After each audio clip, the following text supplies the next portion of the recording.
This is Kitten Features, and you're listening to ShowX Live with Ken in his student accommodation all the way in Scotland, and Wade in his white windowless van?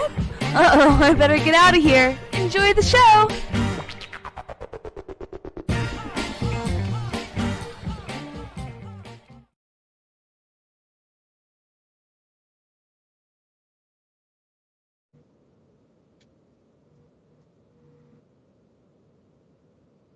Testing, testing, 1, 2, 3.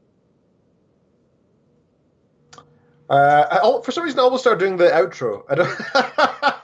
When you say "on you go, Ken," that must like trigger my brain that says, start doing the outro.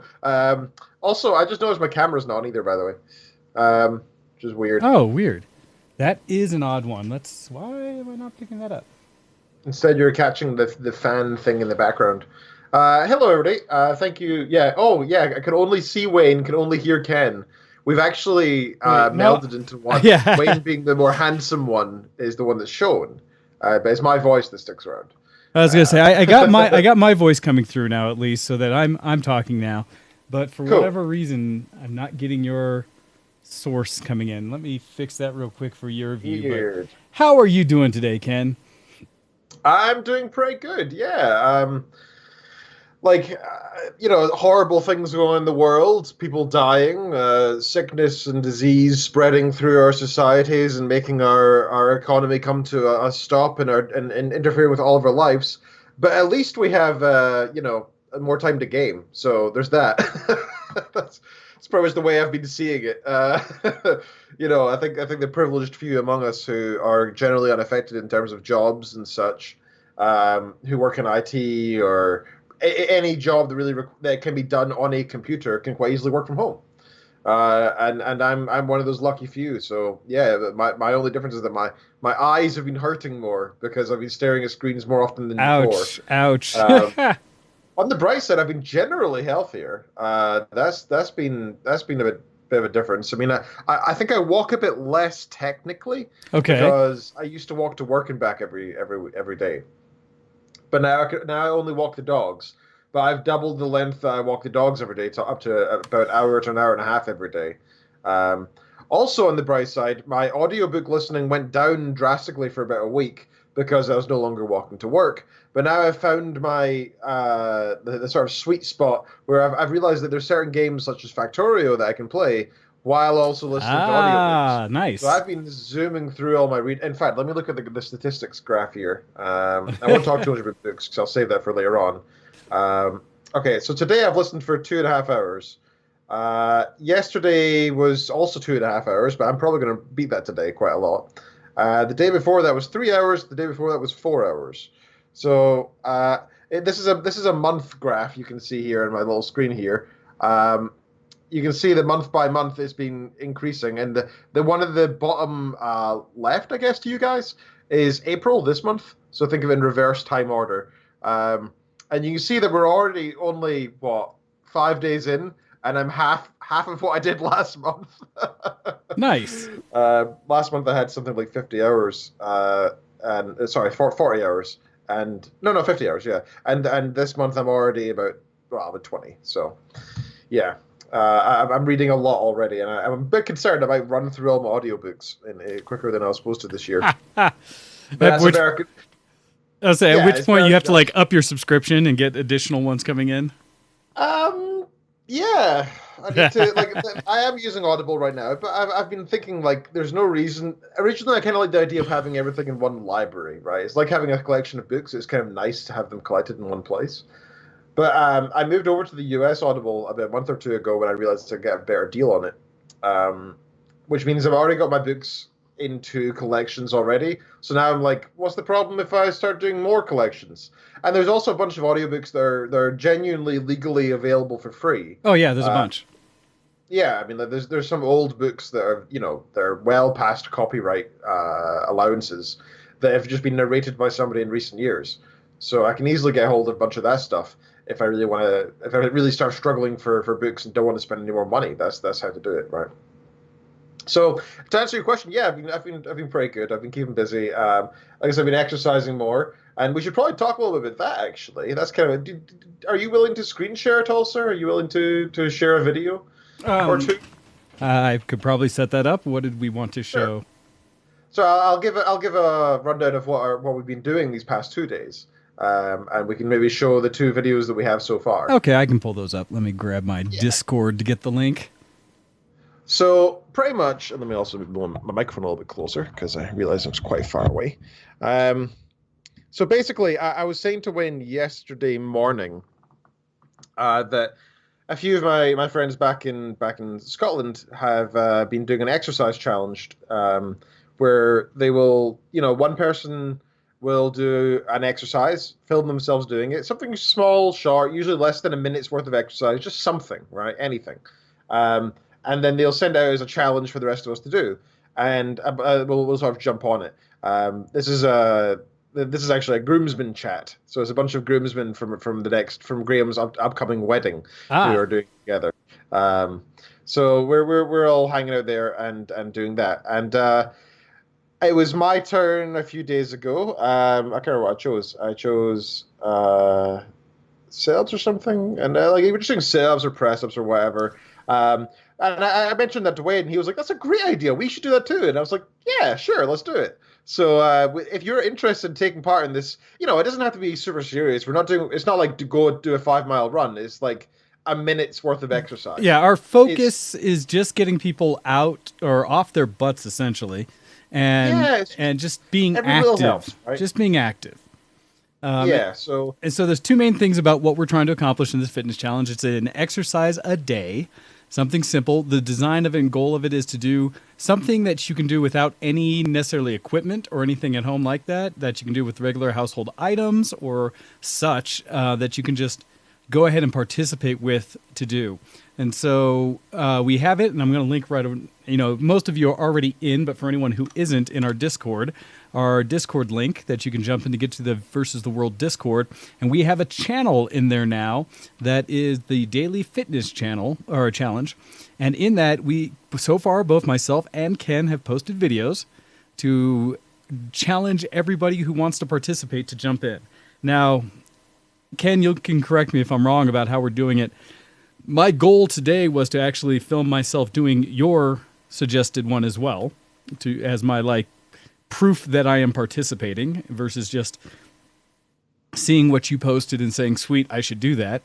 But actually trying to improve and show that I am doing a part of it. So I'm going to share essentially our video is all jacked up, but the main video is there. But the YouTube videos, because we found that unfortunately Discord limits you to how much you can actually upload. It's like tiny, like 8 megabytes or something, unless you do a bunch more. But anyhow, so it's like low res GIFs only, pretty much. So this is a quick video that I was a participant in, where I started off trying to go, showing essentially that you could just jump in, do some dips, using any kind of furniture. I am doing mine in my exercise room, but I'm not necessarily using any of the equipment in a way you wouldn't have anywhere. So you could use a chair, you could use the edge of a couch, coffee table, anything like that that's sturdy enough, essentially just to get in there, do some dips to kind of work your triceps, things like that, trying to keep your body as straight as it can be, and to drop yourself down until your elbows get to about a 90 degree. And so I'm just talking through the exercise and doing a set or so of those. And then equally, Ken then posted his in, which was admittedly, I'd say, entertaining, showing that you could do dips. And in doing dips with Ken, he was showing that he wanted to be weighted dips, and therefore to make sure to use something you have available for weight. And in Ken's case, he has Doges. And so I actually originally tried to pick up Brutus, but he was being rather skittish. He doesn't like being picked up too much. I mean, he doesn't get aggressive or anything. He just looks unhappy, so he runs away. So I had to get Tank to do it. Of course, Brutus wants to participate while you're doing it, and so that's entertaining as well. Oh yeah. Brutus was trying to jump up afterwards because he doesn't understand why his brother is flying, and so I don't know why. Whenever you pick up one dog, the other one tries to bite them. Well, it's getting attention at that point. That's not fair. I guess so. I guess But yeah, so we're posting videos, and we would love for anybody else who would like to participate. We'll give a chance for others to jump in there and say that they want to be able, that they post whatever their suggestion for the day is. And like I said, it could be anything that you think a person could do at home or just around the house without any special equipment is kind of what we're showing off. And we just love to get people up off their rears and doing something active throughout the week. So that's something that we have instituted over in the Discord. Jump in, feel free to even just raise your hand there to say that you're participating. But we'd love to see some more videos from all of you showing that you're working out as well. That'd be great. The videos are half the fun. I mean, like, you don't have to do it if you don't want to. Like, if you're self-conscious or whatever, like, I can be, but I'm trying to overcome it by doing this kind of thing more. Especially that's also why I wasn't wearing a t-shirt there, because I'm trying to sort of overcome my own. I don't like the idea of people seeing my belly, for God's sakes. But I'm trying to kind of overcome that with here, and I'm using it as a personal challenge in some respect as well. I haven't responded to your challenge from yesterday, partly because I don't actually have much in the way of sensible furniture. Every bit of furniture we have would either collapse or would fall over. Like, we have camp chairs and stuff, and our couch is really cheap, and I don't know if it fair. can take You are still in my the weight process. Yeah, you're still in the process of getting in there. You could use the edge of like a bed frame. You could use, you could go outside and there's steps available where you live or something like that. You can go on the edge of a step. There's lots of ways to do it. I could. It'd be a very small step, though. I mean, it's just a surprisingly inconvenient place to do anything like that here. I will endeavor to try in the next day or two to do your challenge. I'm sorry I didn't do it yesterday, but I will try to do it at some point. So since Wayne and I have both done a challenge, it'd be nice if somebody else could jump in and do tomorrow's one. So please feel free to jump into the channel, take part. It's good fun. It doesn't have to be anything tough. Doesn't be anything super challenging. In fact, we prefer if it's not, to be honest. Yeah, because I'm already still doing additional. Yeah, I'm doing other workouts as well, which you'll hear about. So don't kill us. But this is a way to hopefully get all of you involved with us, is what we're hoping for. Absolutely. Right. So should we do our actual segment? Let's go ahead and jump in with a bit of Dysfunctional Deviations. So, Ken, what have you been up to this week that hasn't been so geek? Okay, so it's tough to think, because like we don't really do much these days, do we? Well, it's weird, right? With all this extra time I maybe have at home, what am I actually doing with it? Well, yeah, I saw this post on, I think it was Twitter the other day or something, or Reddit, and somebody was saying, well, you always said that if you had the time, you would write that book, you would, learn how to learn a language, you would learn how to play guitar, you would do more exercise. Well, here's the time for you to learn whether that excuse was ever true, that it was lack of time, or whether you're actually just lazy. And I think we've all been kind of feeling the extra prod in the back to do stuff, right? I won't go into it because that's going to be for the next segment, but I've been doing a lot more photography this week. Nice.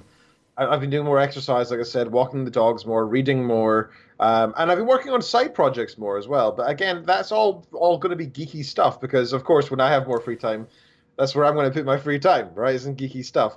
So I don't have too much more to talk about. That's all right. I'm afraid. I don't even have any shouts to give or anything, really. My grand's birthday was this week. Oh, I should actually talk about what happened to my granddad. That's something when you say that, I'm like, yeah. Yeah, I should mention that. So I think it was Monday all kicked off, so you wouldn't have heard the start of the story. No, it's surprising a lot of things have happened in the last week. Yeah. And I suppose we can also talk coronavirus in general, because that's hardly geek, is it? So we should probably do that too. So my granddad was taken into hospital on Monday, and I got a phone call from my mum during a work meeting, and so I thought to myself, like, well, she messaged me that morning saying that he was taken to hospital, and it didn't seem too serious from what she said, so I didn't really worry too much. But some part of my mind was aware that he was in the hospital. So when I got a phone call from her, or where she messaged me saying "call me," I thought, okay, that's right. When a family member is just being admitted to hospital, then you get a message saying "call me." That's important. So I quickly cancelled the meeting I was in. I said, sorry about the reschedule. I've got a family thing. And I called my mother, and she said, yep, it's not looking good.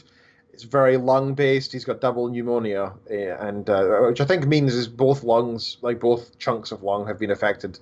And he's had it before, but with the current, epidemic going round, hospitals are overwhelmed and preparing for and have zones put aside for people who are infected with the with the virus, with COVID-19. So he was put in one of these wards because he was showing symptoms that was similar to COVID-19. So he was next to a bunch of people who have it, and considering his symptoms, they assumed that he had it as well. So it looked pretty likely that my granddad had coronavirus.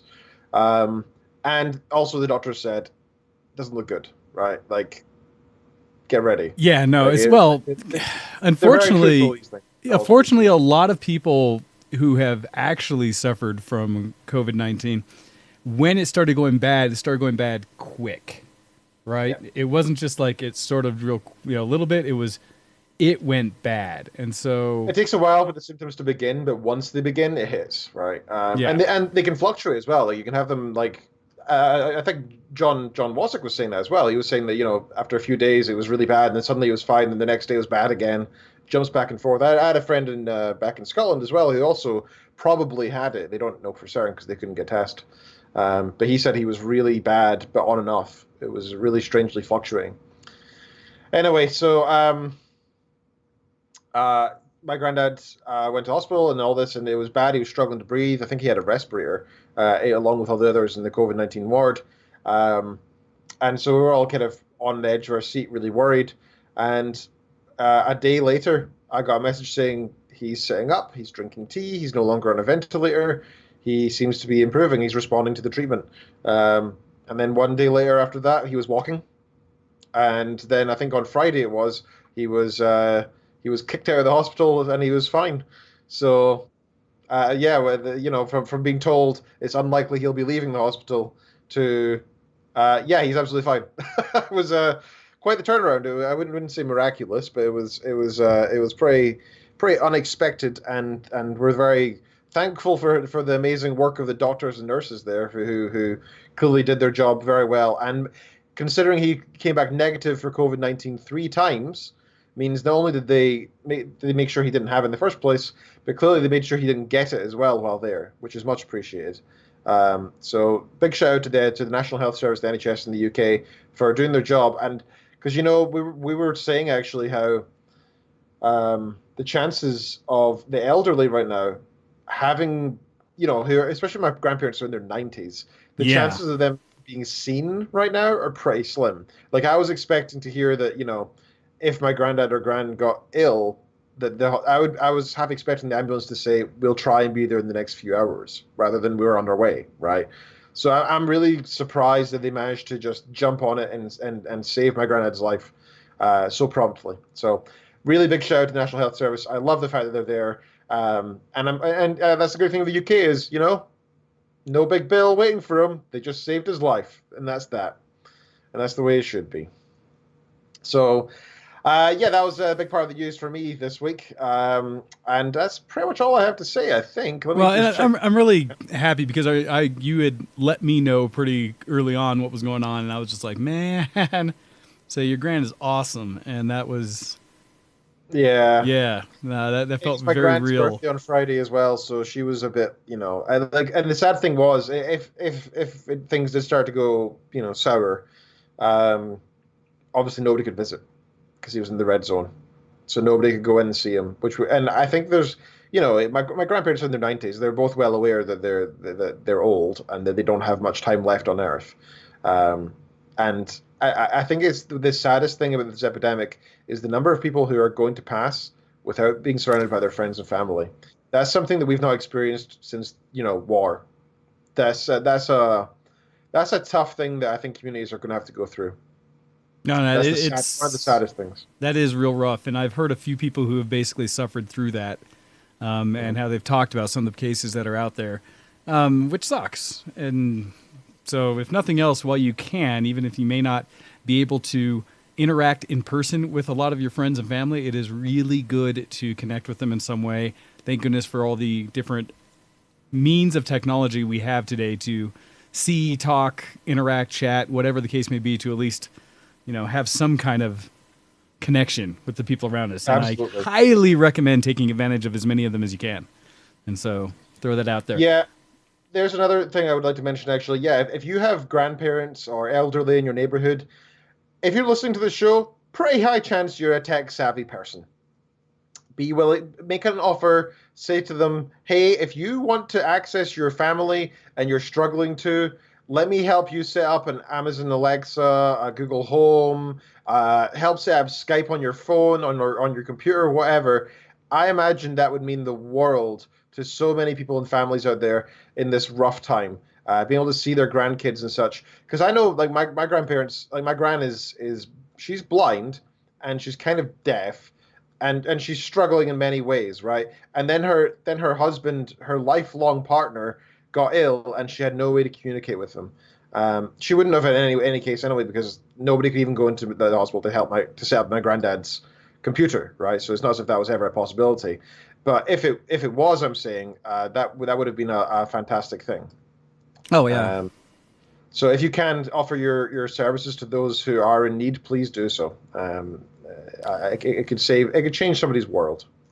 Well, that's and not hyperbolic. Yeah, when we were talking in general about COVID and what's going on right now, I don't know if there's a whole lot of new to talk about this week.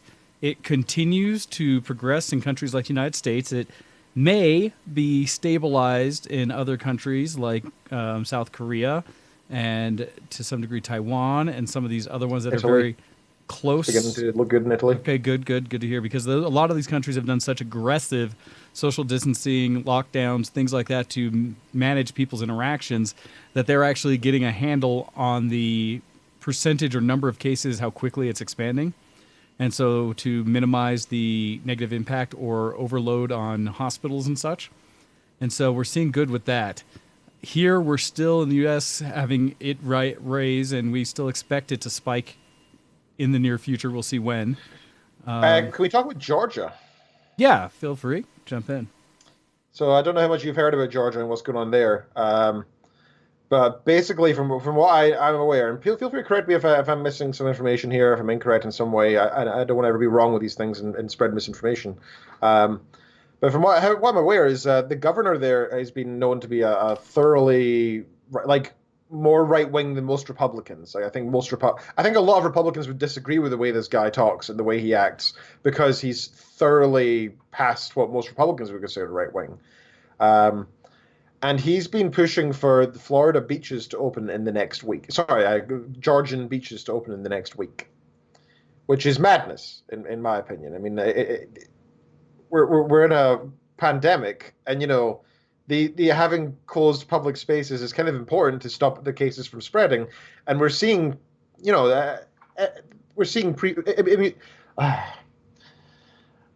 that this is a field that has been studied in thorough, scientific fields for decades and centuries. How germs spread, how viruses spread, and we're well aware of how to mitigate that. And not only that, but in the past few months, we're seeing what happens when the people are mitigating the spread of the virus. It works. People's lives are being saved, like literal lives are being saved.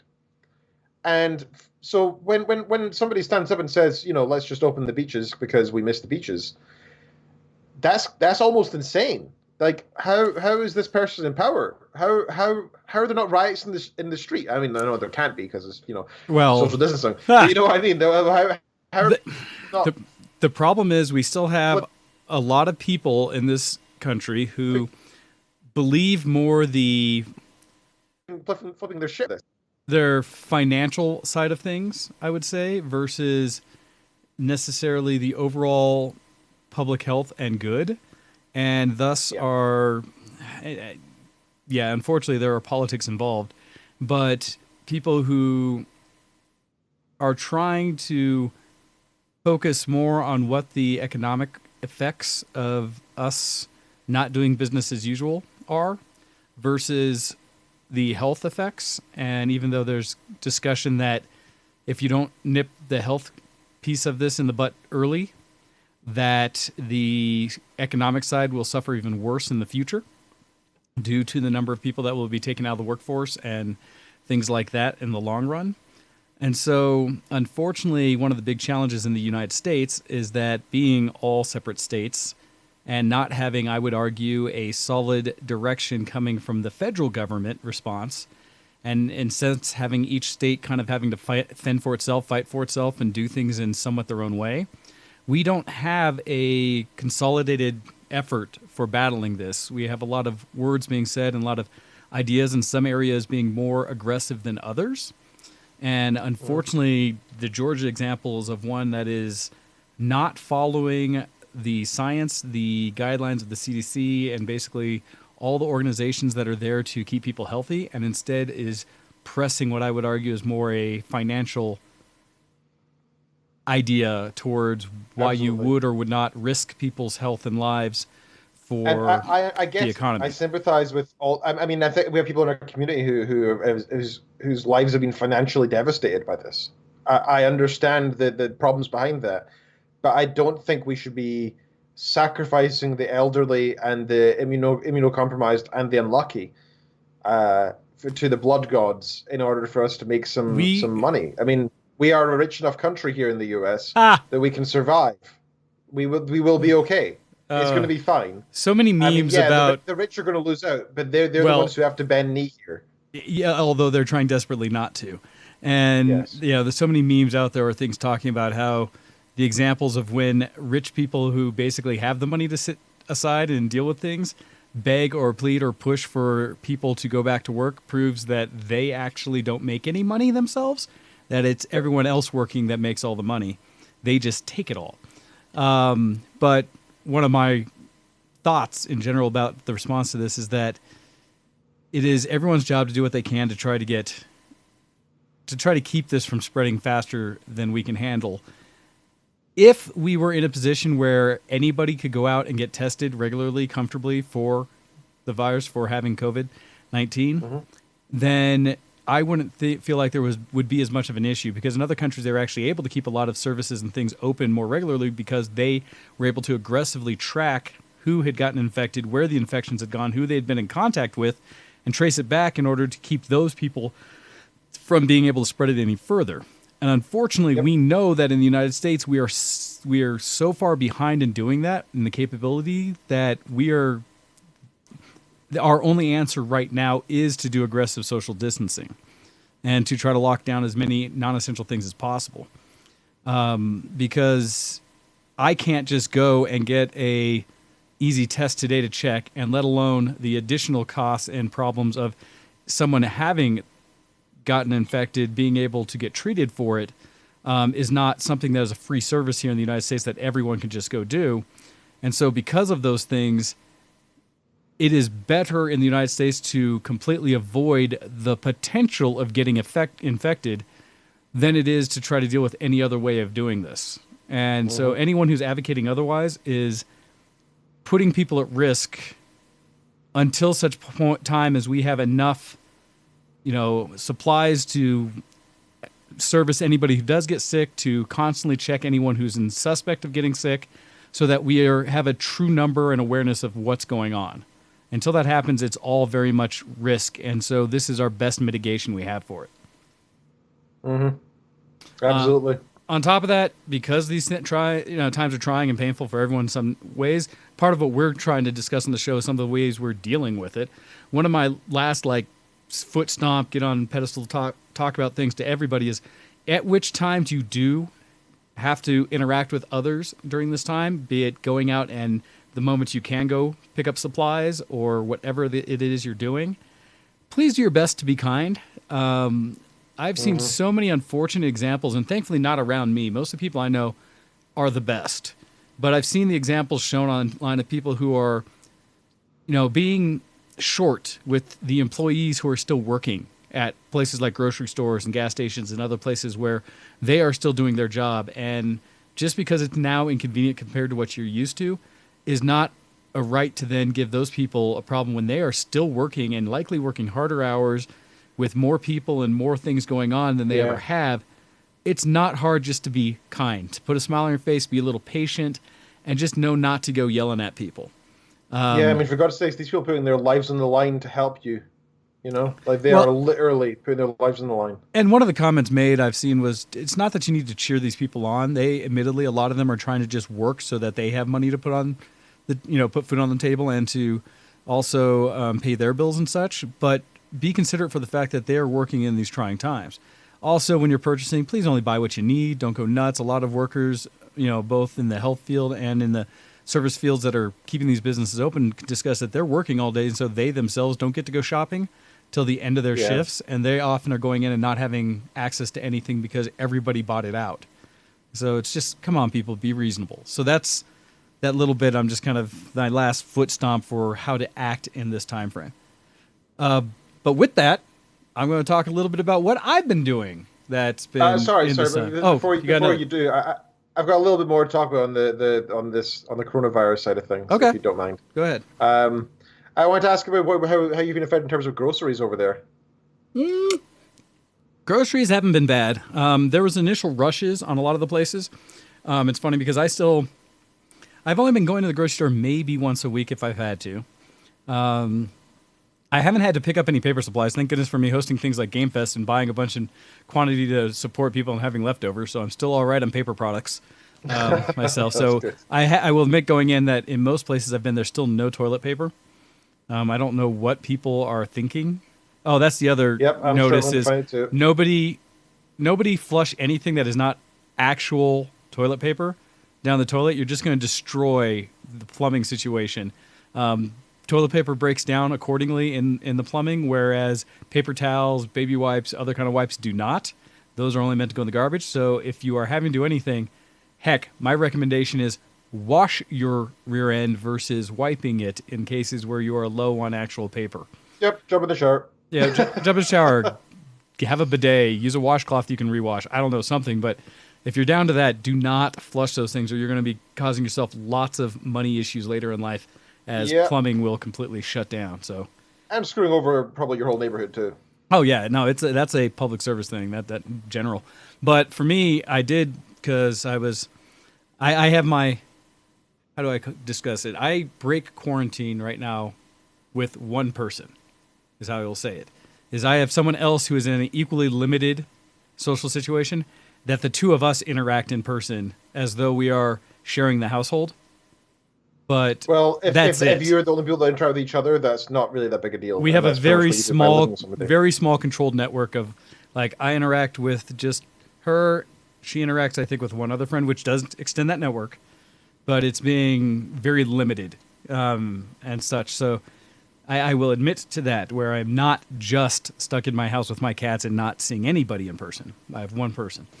But in doing so, when she's come over, I've cooked dinner and stuff like that, so I've had to go out and get additional stuff for that. But this last time, to prep for it, on Friday I had gone out on a mission to get some supplies for projects around the house. So going to the hardware store, get supplies around the house for things to keep me busy here, as well as pick up food supplies for cooking dinner and such, and dropping off the last batch of face shield headbands that I've printed. And so I was doing all that in one setting, and it's fun because all of it was distance, best as it could be, because the mask, put them in a bag, dropped them off on my friend's porch, waved through the window, hey, dropped them off, good, see you later, took off. And when I went shopping, I actually went to, for the first time for me, the North one, but H Mart, which is an Asian market, as I have been pretty good about, if I'm spending my money on supporting businesses, I've focused more on Asian businesses. And going in there, wow, if there wasn't shelves full of pretty much everything except for even paper toilet products. paper? Except for the paper products. But where some of the other stores, like initially I'd seen at a lot of them where all the meats were selling out and such. At H Mart, man, they had everything, and it wasn't packed. It was chill going in. They had all their produce. It was nice. And being an Asian Mart, most everyone already was wearing masks and stuff like that. It was just, it was kind of an interesting thing. The Asian communities in general in the U.S., they all tend to be very very careful with spreading disease already. And, yes, they're way better. Looked out on for some reason. It's a not norm for the U.S. For this reason. It's something we're just not used to. Where I see masks around, it doesn't really even. I'll note it, but it doesn't cause me a second thought beyond that. And for me, going to H Mart was actually really interesting. Most of the population there was chill. There were a couple people who, when it got into line, a couple guys who knew each other who got very close and were chatting like they would normally. I was a little surprised by. They were not of Asian descent. Say that much of it, not to know if that was just one way or another on it. But it was interesting hearing them talk. and in such kind of just saying that they were just like, whatever, go through it. But I was a little surprised by that. Other than that, though, my shopping wise has been pretty chill. Traffic has definitely been lighter, although I have not been out on the road a whole lot. So there's various things like that. There's another note that I saw in one of my social network groups from a car group that said, hey, for all those people whose cars are now getting 3 miles per week, you might want to make sure you start them every couple days just to make sure the battery stays charged. That's a good shout out, yeah. And it was something that was kind of like, yeah, that's true. Little things like that. But no, otherwise shopping for me, because it's been very minimal, hasn't been too bad. So we've been having a lot of trouble. So on Tuesday, we got paid on Monday, right? So on Tuesday, we were like, oh, I better do some shopping. And we decided against going out to the shops anymore because so far it's involved, we live an hour and a half away from the grocery store. So, it's a long walk. Then you need to get an Uber back with all the groceries. So you have to get into somebody else's car, which is both dangerous for them and for us, for whichever one of us is going, because we would never send two in this crisis, obviously. So we decided against that, decided to shop online. And we tried Instacart, we tried Aldi, we tried Costco online, we tried whatever Walmart's thing is, we tried Myers thing, which I remember being super expensive, but we tried anyway. So we tried like 5 different places online. One of them at one point said the next available thing was next Thursday, and we were like, well, we could survive till then, but it'll be on tins of beans. And I don't mean baked beans, I mean like chickpeas and red beans, like nothing nice, right? But it was like, well, if we have to, we'll survive. But then, so we've been out of milk, we've been out of coffee, we've been out of tea for about a week now. We're running low on toilet paper now. That's the next thing. Yeah. And a few other things. Like we've lost most of our niceties, right? We were running low on all, like no snacks, nothing like that. I'm currently drinking iced tea with the last of our rum. So, because iced tea is just powder, right? So you just mix it in with the water, so that's fine. We've got loads of water. We've been bottling it from the tap as well, anyway, so that we had backup anyway. This been filtered, so we're okay for that. But we are running low on groceries, and we can't seem to get it delivered. So it looks like we're gonna. Well, we'll see. We're gonna try again today, but it looks like we're probably gonna have to go out in person to the store, even though we really don't want to. We've been trying our hardest not to. We're kind of being forced because the virus is scary and dangerous and all. But starvation is a more present threat. We got enough dog food. We made sure that we had backup for like a month anyway, so they're absolutely fine. Yeah, I did the same thing for my cats. Yeah, it's funny, isn't it? Like those of us who are not stockpiling like crazy, like mad, we're still kind of doing it for our pets because it shows where our priorities are. It just meant, for me, it just meant I bought a little earlier than I would when I finally did go to Sam's Club and where I normally get their food and stuff. I made sure they're not down yet, but let me go ahead and make that purchase. And that way, when they are down, I'll be ready and I won't have to go out again just for the cats. I incorporated it with me. But I will say, if you do have to go out, other than perhaps the lack of paper products, for me, the shopping experience has been mostly good in the sense of just being able to have the necessities I really need to survive there, and people in the stores mostly behaving and being good. And so that's been kind of nice. There have been longer lines because there's usually less checkouts. When I went to the grocery store this last time, they had it set up where there was main line for the normal checkout with big carts, a self-checkout line dedicated to people that had kind of more items in a cart, and then a dedicated self-checkout area for people that just had baskets or 15 or less items. And so the lines were a bit longer. They were going, though. I was fortunate enough I was just picking up a handful of things, and so I could go through the smaller line and get out pretty quick. But I did note that. I also, and actually as I'm seeing, as Kuro's saying in there about hand sanitizer and making their own, I've yet to see hand sanitizer in any one of the stores I've been in. Right. It's mad. We thankfully have hand sanitizer that, like I said, I bought it like months ago just randomly because it was cheap. So thankfully we've got quite a bit of that left over just in case. But yeah, it's just it's a little annoying more than anything. It's just irritating. And we've got masks that we wear outside now. Now that the both WHO and the CDC have recommended that people wear face masks now. Yeah, we've been now wearing ours all the time. in Colorado, I just started seeing some discussion about that, saying that everybody should wear it all the time. So I need to go through. It's interesting because that has been a lower priority for me, in that I need to go find the pattern. I can go sew some of my own.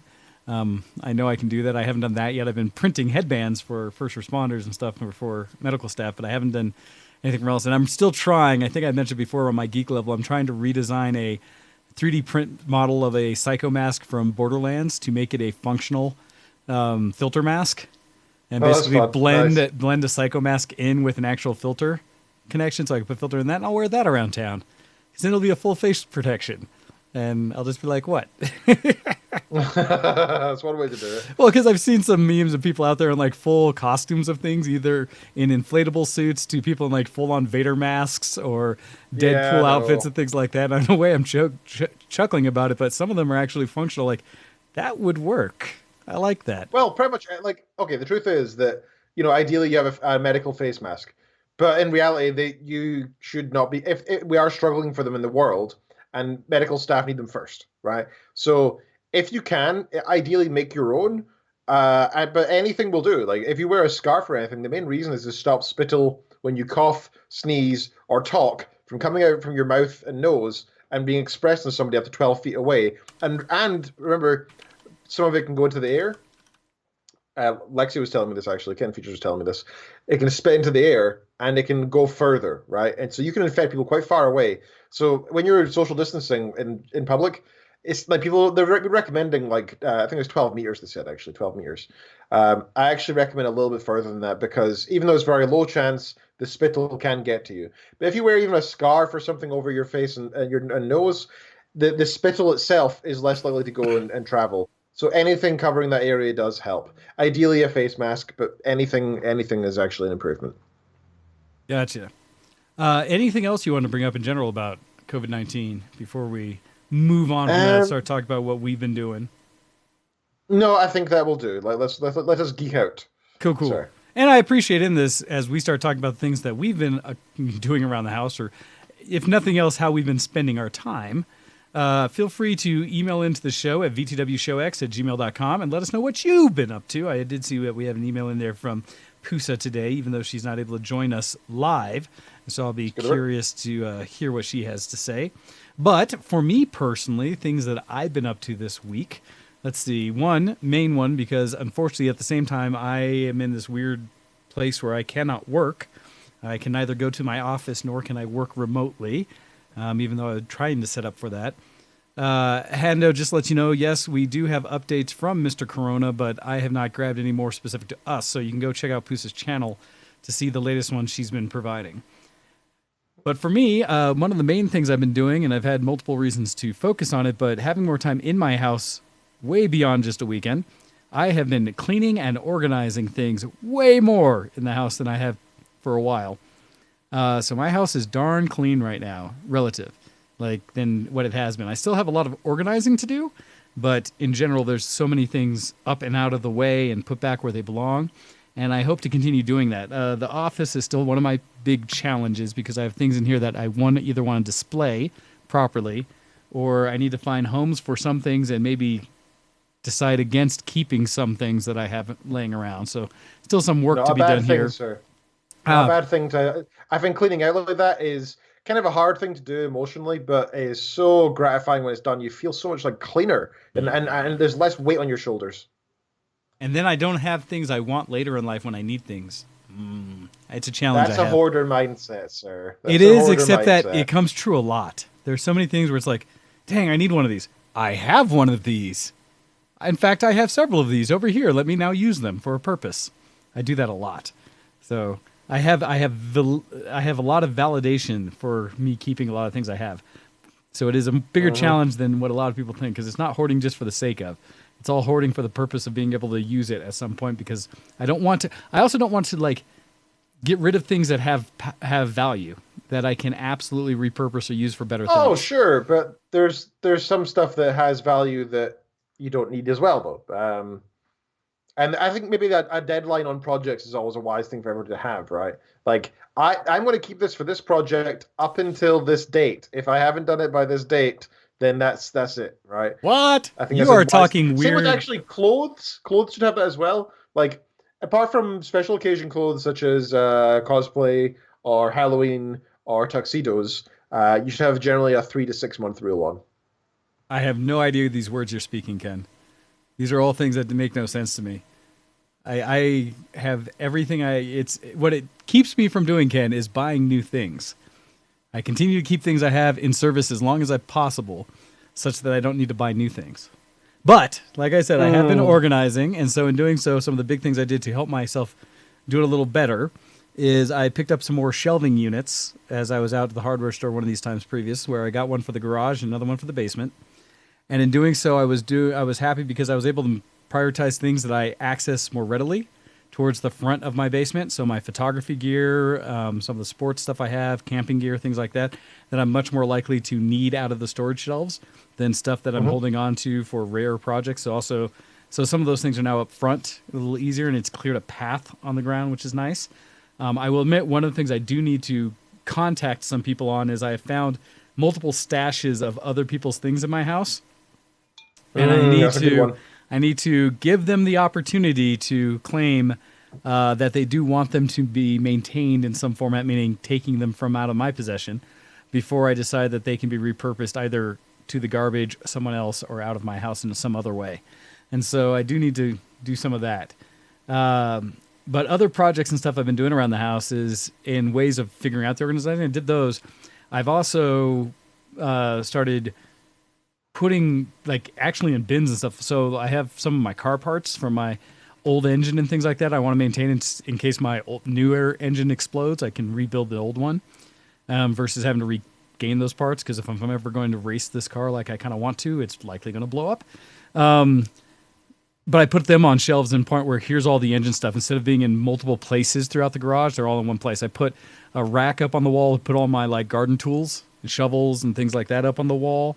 Things like that. I've been using a combination of some of my geekery with 3D printing and stuff like that, where I've printed out some holders or little slots things that I can put on the wall to mount the snowboards and skis and stuff that I have, so that they're not just all tossed about and things like that. So I'm starting to put things in very specific places that they can live and be more accessible when they need to be. So that's been a neat thing, that having the time in the house, I can kind of look at a project and focus on that. And if I get put off, I can walk away from it and come back to it as well. So that's been a neat thing around the house. When you were talking earlier about learning skills and things like that, Earth, you're full of crap, Shush, that's mine. That Is he trying to claim your stuff? Well, my car. He said, I believe I left a 3000 in your garage. Uh-huh. Yeah, you wish. But I was making faces while you were commenting about the mindset of, if you haven't started picking up some of these skill things around, that you never really had an issue of time, you're just lazy.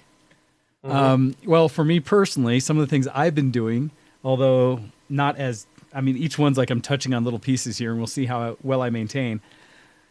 I've been using, just because I've had the app forever and I keep forgetting that I have it, but I've been watching a lot of these YouTube videos for entertainment of people. I think I mentioned before, but some of my favorite thing lately is people of skill. And there's two in particular I follow that are both polyglot type people, or people that have the ability to speak multiple languages. And so there's one gentleman who's out in New York, little white dude. The Chinese guy? No, he's American, and he speaks Chinese. And yes. So he goes by Xiaoma, I think is his name. His Chinese name is Xiaoma. And I love watching, because he'll do little clips of him just walking in looking like, I'm an ignorant, just American, whatever, talking to people. Yep. And he'll talk in English for a little bit, and then he'll switch to just fluent Mandarin, or a few, what's the other dialect he has? He has a couple little dialects throughout it, but that he can just pop in and start talking. Yeah, a couple rare ones as well. And it really surprises. Yeah, I love those videos, man. They're so, I don't know why, I just find them so fun. Especially when he goes to like Chinatown and he's like walking around, and they order something in Chinese and they start talking about him or something. They're like, sorry, no, so he orders in English, and they start talking about him like, oh, who's this kid? Why is he here? And why is he here? Why is the white guy here or something? And he'll just say, what are the noodles like? I really like them quite crispy. And he'll say something like that, that's clearly not just a passing phrase of hello, goodbye, sorry, please. He'll actually say something like thoroughly embedded in the language. Yeah. And it's just so satisfying as you see their faces light up when they're shocked or they're pleased. They're just like really happy that They're somebody knows really the language. surprised. Yeah, really surprised that they have this guy who's able to just speak to them like that. So yeah, Xiaoma NYC, I just linked his YouTube channel there for anyone who wants to watch his. The other one, and I need to see if I can find his channel as well, because he's in some ways, so I like how Xiaoma does it because it's very clean. His manner and everything, his way of speaking is just so good that it truly blows people away. But this other gentleman that I've been watching, he's a fairly tall black man who lives or used to live in Ohio, but now I think is in Arizona. And he can speak like all languages type thing. He's someone who he's a teacher by profession, and his main one was that he learned, what was it, Chinese or Japanese or Chinese, which one? Chinese, I think. One of the two is his second language, and then he kept going from there. And so he pretty much knew it fluently, which helped him pick up other languages. And he is a teacher for languages. Actually, as a profession, he does private teaching and coaching of people to learn English or other languages for both Chinese and Japanese, I think, and some Korean. And so I think watching through his videos and such in general, his come up. So his channel that I'm linking now, which is Laoshu, 55,000. He speaks probably a good 50 languages. Oh my God. It blows my mind. He's fluent in a handful, but he hears the dialects and stuff from all these people and just starts going in. Some of my favorite ones, he calls it, as he's doing voice coaching and things, he calls it leveling up, which I appreciate as well. And he'll go into like a foreign market and start striking up conversations with people all around based on just what he hears of them, their name tags, whatever kind of thing, going around theme parks, things like that. And he'll talk in dialects and stuff from China, from Japan, Korea, from Thailand, like some of the little side ones, Cantonese and things like that, to he knows Arabic, Russian, French, Italian, Spanish, Polish, Turkish. What else have I heard him speak? Armenian, like all these little my God, side that's things. Mad. And it's crazy because, one, I can't follow my own brain what it must take to have all that going on and be able to switch. Oh, yeah. But one of my favorite things is watching him switch between dialects or between different things a lot. But he actually has some courses and stuff on how to learn and things to do online because that's his job, right? That's what he does, is teach people how to speak languages. So I love watching his, especially when he goes around and does probably 8 or 10 different languages in one video. And I've seen him go where he's talking to one person in Mandarin and then someone else comes by and is like, "Oh, are you Korean?" And switches over to Korean to him real quick. And you see them both just like, "Are you kidding me? How do you do this?" And so those I've liked a lot. But in doing those and just kind of being inspired a little bit more by language, I have been playing with Duolingo on my app. Oh, nice. And in doing that, I've been spending the last week making sure to get at least the 10 minutes a day, if not a little bit more, for a number of lessons in Japanese, what I've been working on right now. And I can't come back and actually say, and some of it's more just readdressing, getting back to it, because I've done little bits in the past, but I'm trying to stick to it more. And I'm actually paying a little bit more to the comprehension, because some of the things they've been teaching me are some of the counting, numbers and things like that. When you're doing like ichi ni san, sanyan go up.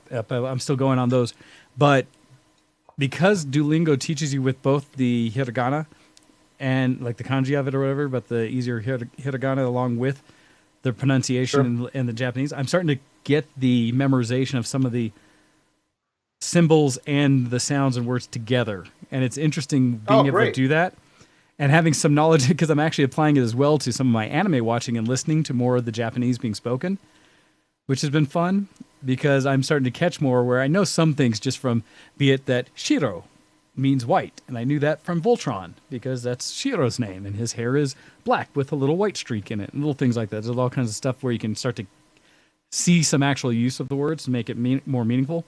And so when it first came by, I looked and I was like, what means white? Oh, I know that's Shiro, and I've just learned shi and ro. And so together, that must be this word.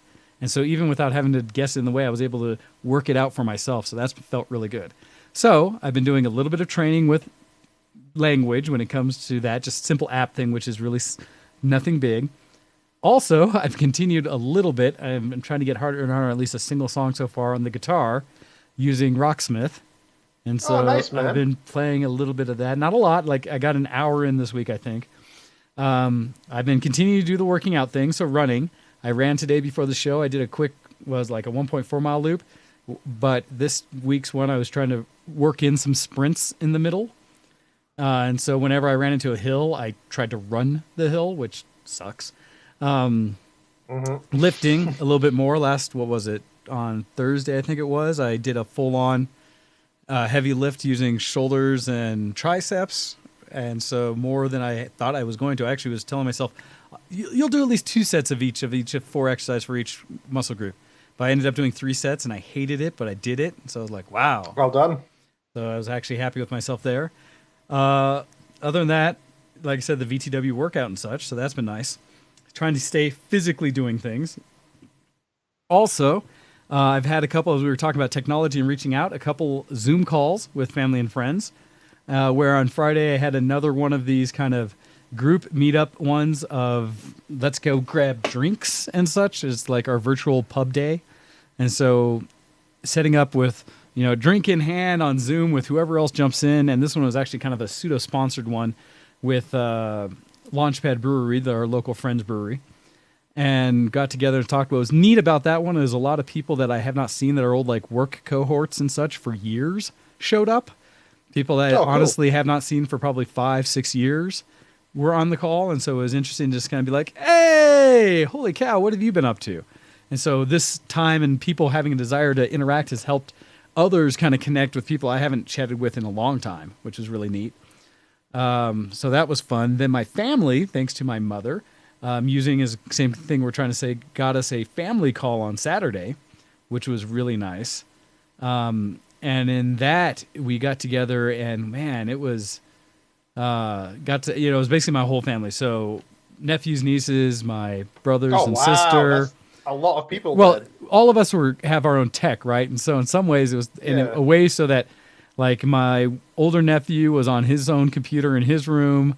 My younger nephew was with my sister-in-law and my brother on their couch. My brother-in-law was kind of in the back of where all my nieces were at on their couch together. And then my sister was in her own area. She's been doing some nursing kind of work and such like that. And so I don't know if she has to be separated from them in some way or not. But she mostly was kind of in a separate room. And then my parents, both on their own devices in different parts of their RV, myself on my own, my brother and his, and all of us just kind of in the chat together, having conversations about what we've been doing over the last week or so and just kind of catching up as a family, which is really neat. Nice. So it was nice to do that. And as I jokingly say, to use Zoom for something beyond just drink parties, which is what I've done so far. And so this was a nice actual interaction with family and friends. Zoom has been all work for me. So when we did our drink party, when I joined in a week and a half ago, that was also weird because it was a bit of a mind boggle to move. This is work. This is work. Yeah, actually, versus all, and as the jokes go through various examples, don't be that guy, the one who isn't wearing pants and stands up in the middle of the meeting and things like that. And I was gonna say that's absolutely fine as long as you don't stand up. But it's been entertaining because I've seen more and more posts of that where like somebody in the corner gets up and you realize they're basically naked running around. Did you see that one video of the guy? He was like a 40-year-old dude who was doing classes. Must be a mature student. And he was in Zoom and like he was folding laundry and he goes off screen, comes back in completely naked, continues as if normal, and the professor tries to continue.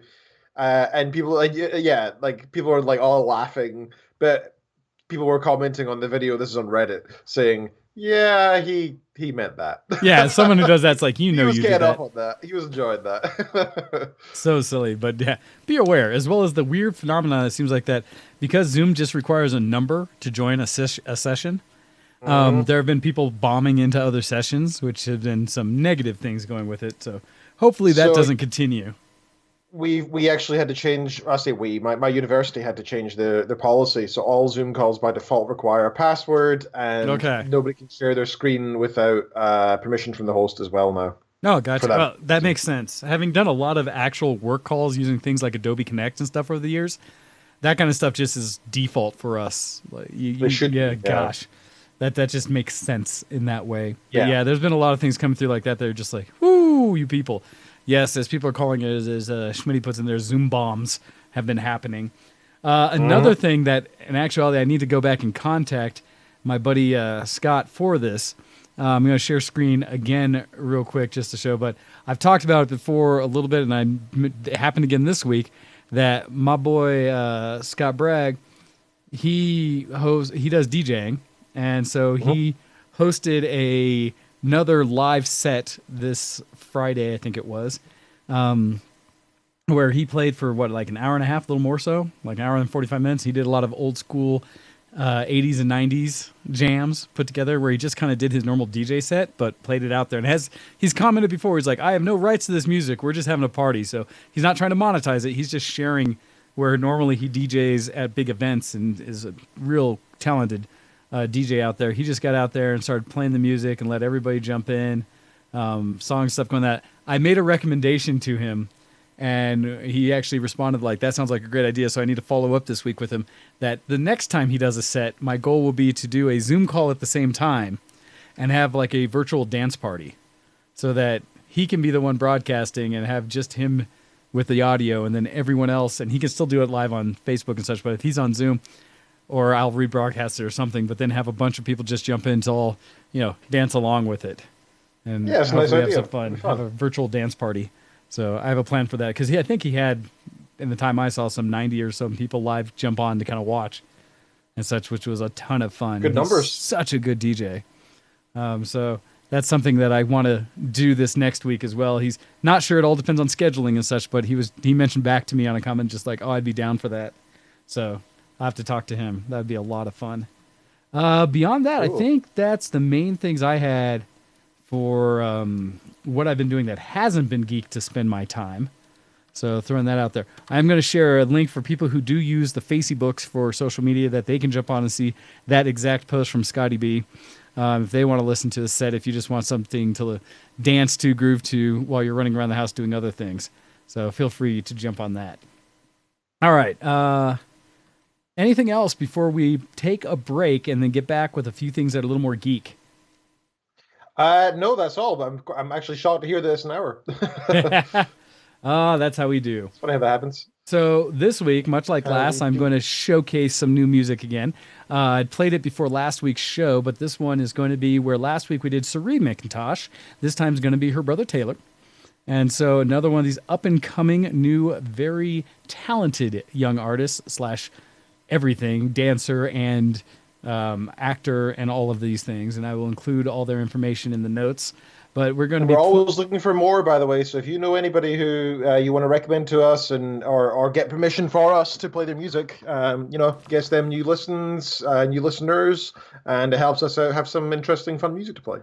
Absolutely. So this one is going to be Our Own World, mixed from Taylor, and hopefully you enjoy it. Feel free to give us feedback. Let us know what you thought at VtWShowX@gmail.com, and we'll be back right after this in just about 3.5 minutes. With that, you're listening to ShowX on VtW Production. Well, I was going to say VtW Production. We're on Twitch / YouTube and Facebooks right now live, so feel free to join in and share us on any of those platforms with all your friends. Let's get more people here and have our own little happy Sunday party of what we're doing. So, cool. All right, we'll be back right after this.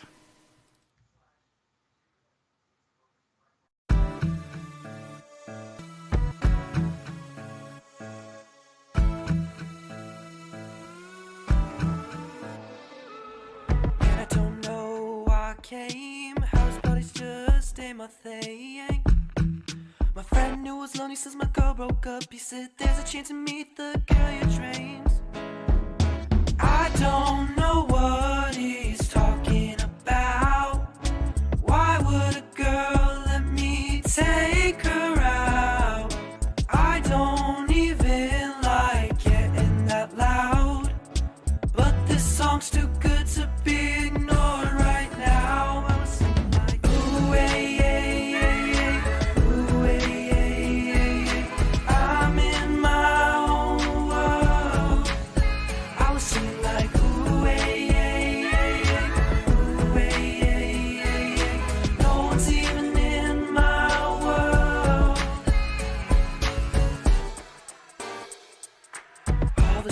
someone catches my gaze. Had a double take when I saw her face. A beauty like no other that I've ever seen, like a painting from the Capella Sistine.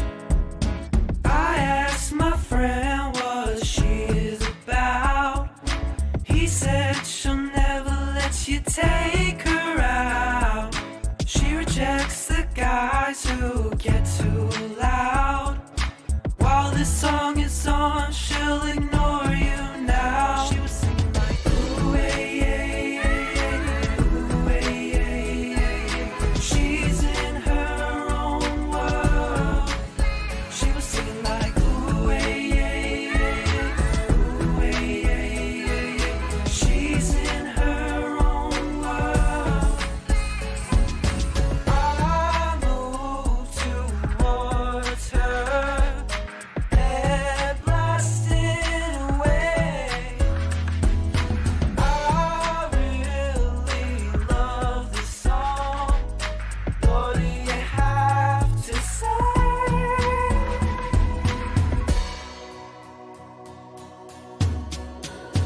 We were singing like, ooh, hey, hey, hey, ooh, hey, hey, hey. We're in our own world. We were singing like, ooh, hey, hey, hey, ooh, hey, hey, hey. We're in our own world. We were singing like, ooh, hey, hey, yeah, ooh, hey, hey, yeah, ooh, hey, hey, yeah, yeah, yeah. We were singing like, ooh, hey, hey, hey, ooh, hey, hey, hey. We're in our own world. We were singing like, ooh, hey, hey, yeah, ooh, hey, hey, yeah, ooh, hey, hey, yeah, yeah, yeah.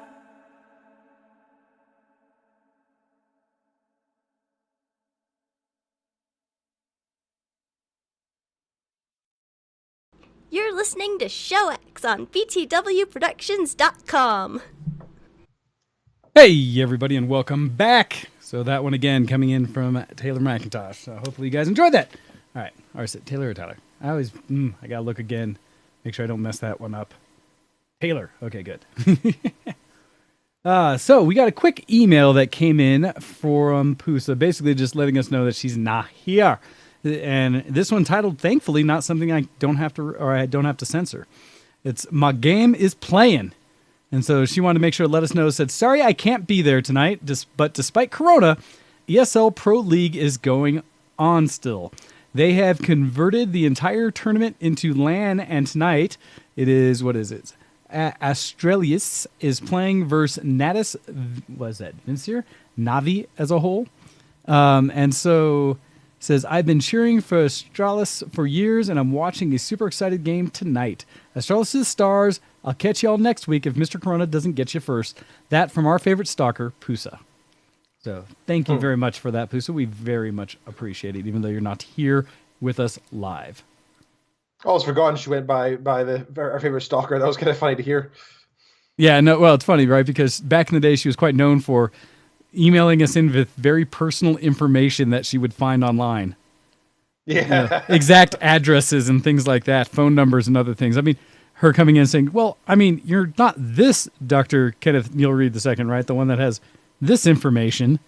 You'd be like, oh, of course that's not me. How did she do that?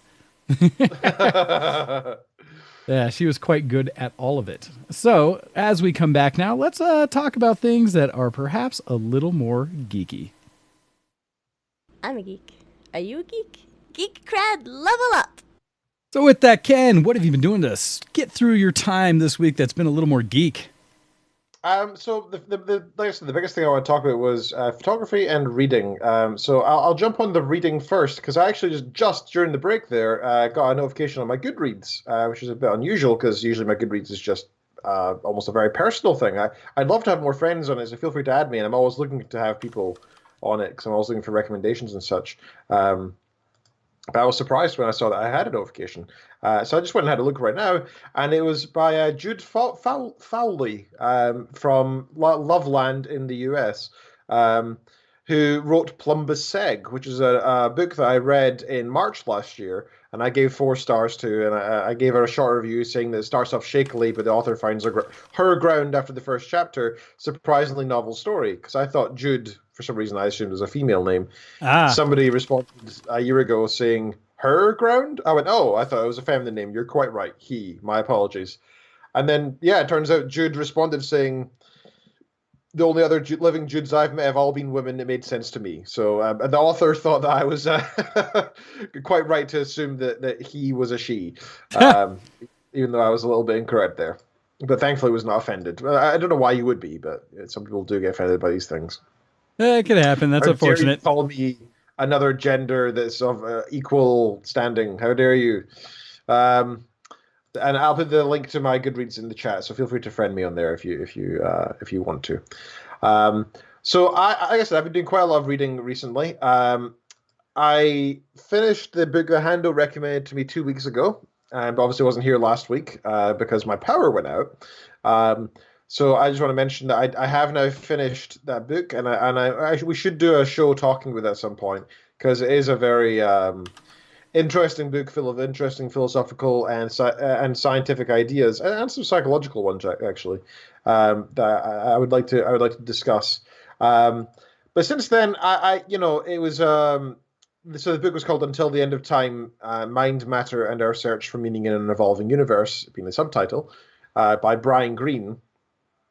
It's kind of a hard book to read because it's nonfiction, and it's while it's for the novice reader, it still does go into some depth, and you generally need to pay quite a lot of attention while listening, if you know what I mean. You can't passively listen like I do with some books.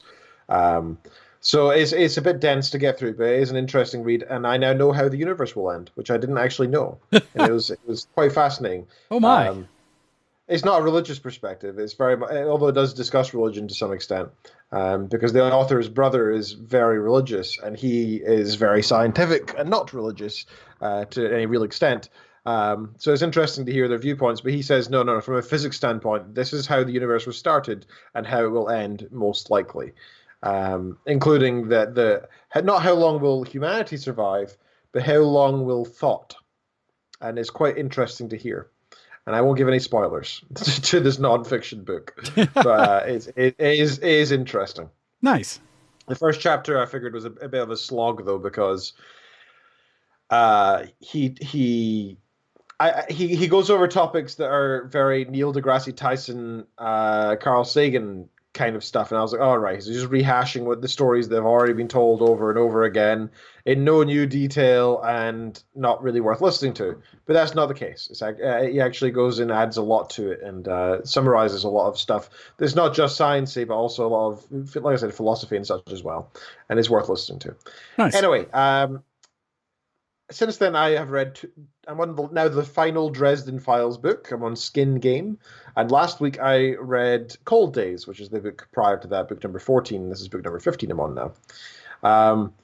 I gotta say, Cold Days, I didn't enjoy. That's probably the second worst Dresden Files I've read yet. That one's all the Winter Court, right? Yep, all the way through. So the book before that was Ghost Story. That was my least favorite one.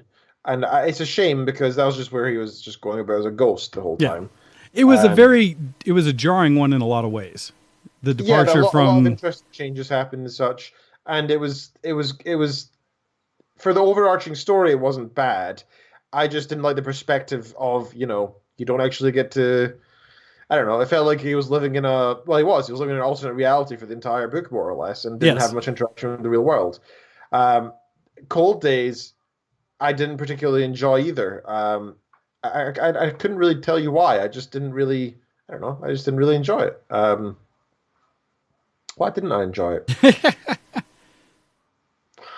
I think because it felt less related to the basis of the story over time, and more of a standalone arc, I guess. And it was fine. It wasn't bad. I enjoyed it, but I'd give it like a 6 out of 10 instead of like my average 8. So it was still fine. I just didn't enjoy it as much. In fact, I found myself kind of like almost tapping my feet, like, come on, we're going to get to the end anytime soon. I'm kind of done here.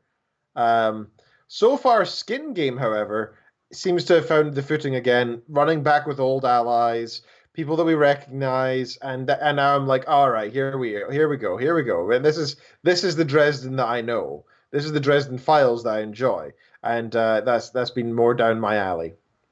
Okay, gotcha. So I'm enjoying that. I'm currently 12 books out of 48 for this year. Goodreads is telling me I'm back on track. So my big burst of reading in the past week has got me back up to where I should be. I keep trailing behind slightly. I keep just finishing the book just after when I should.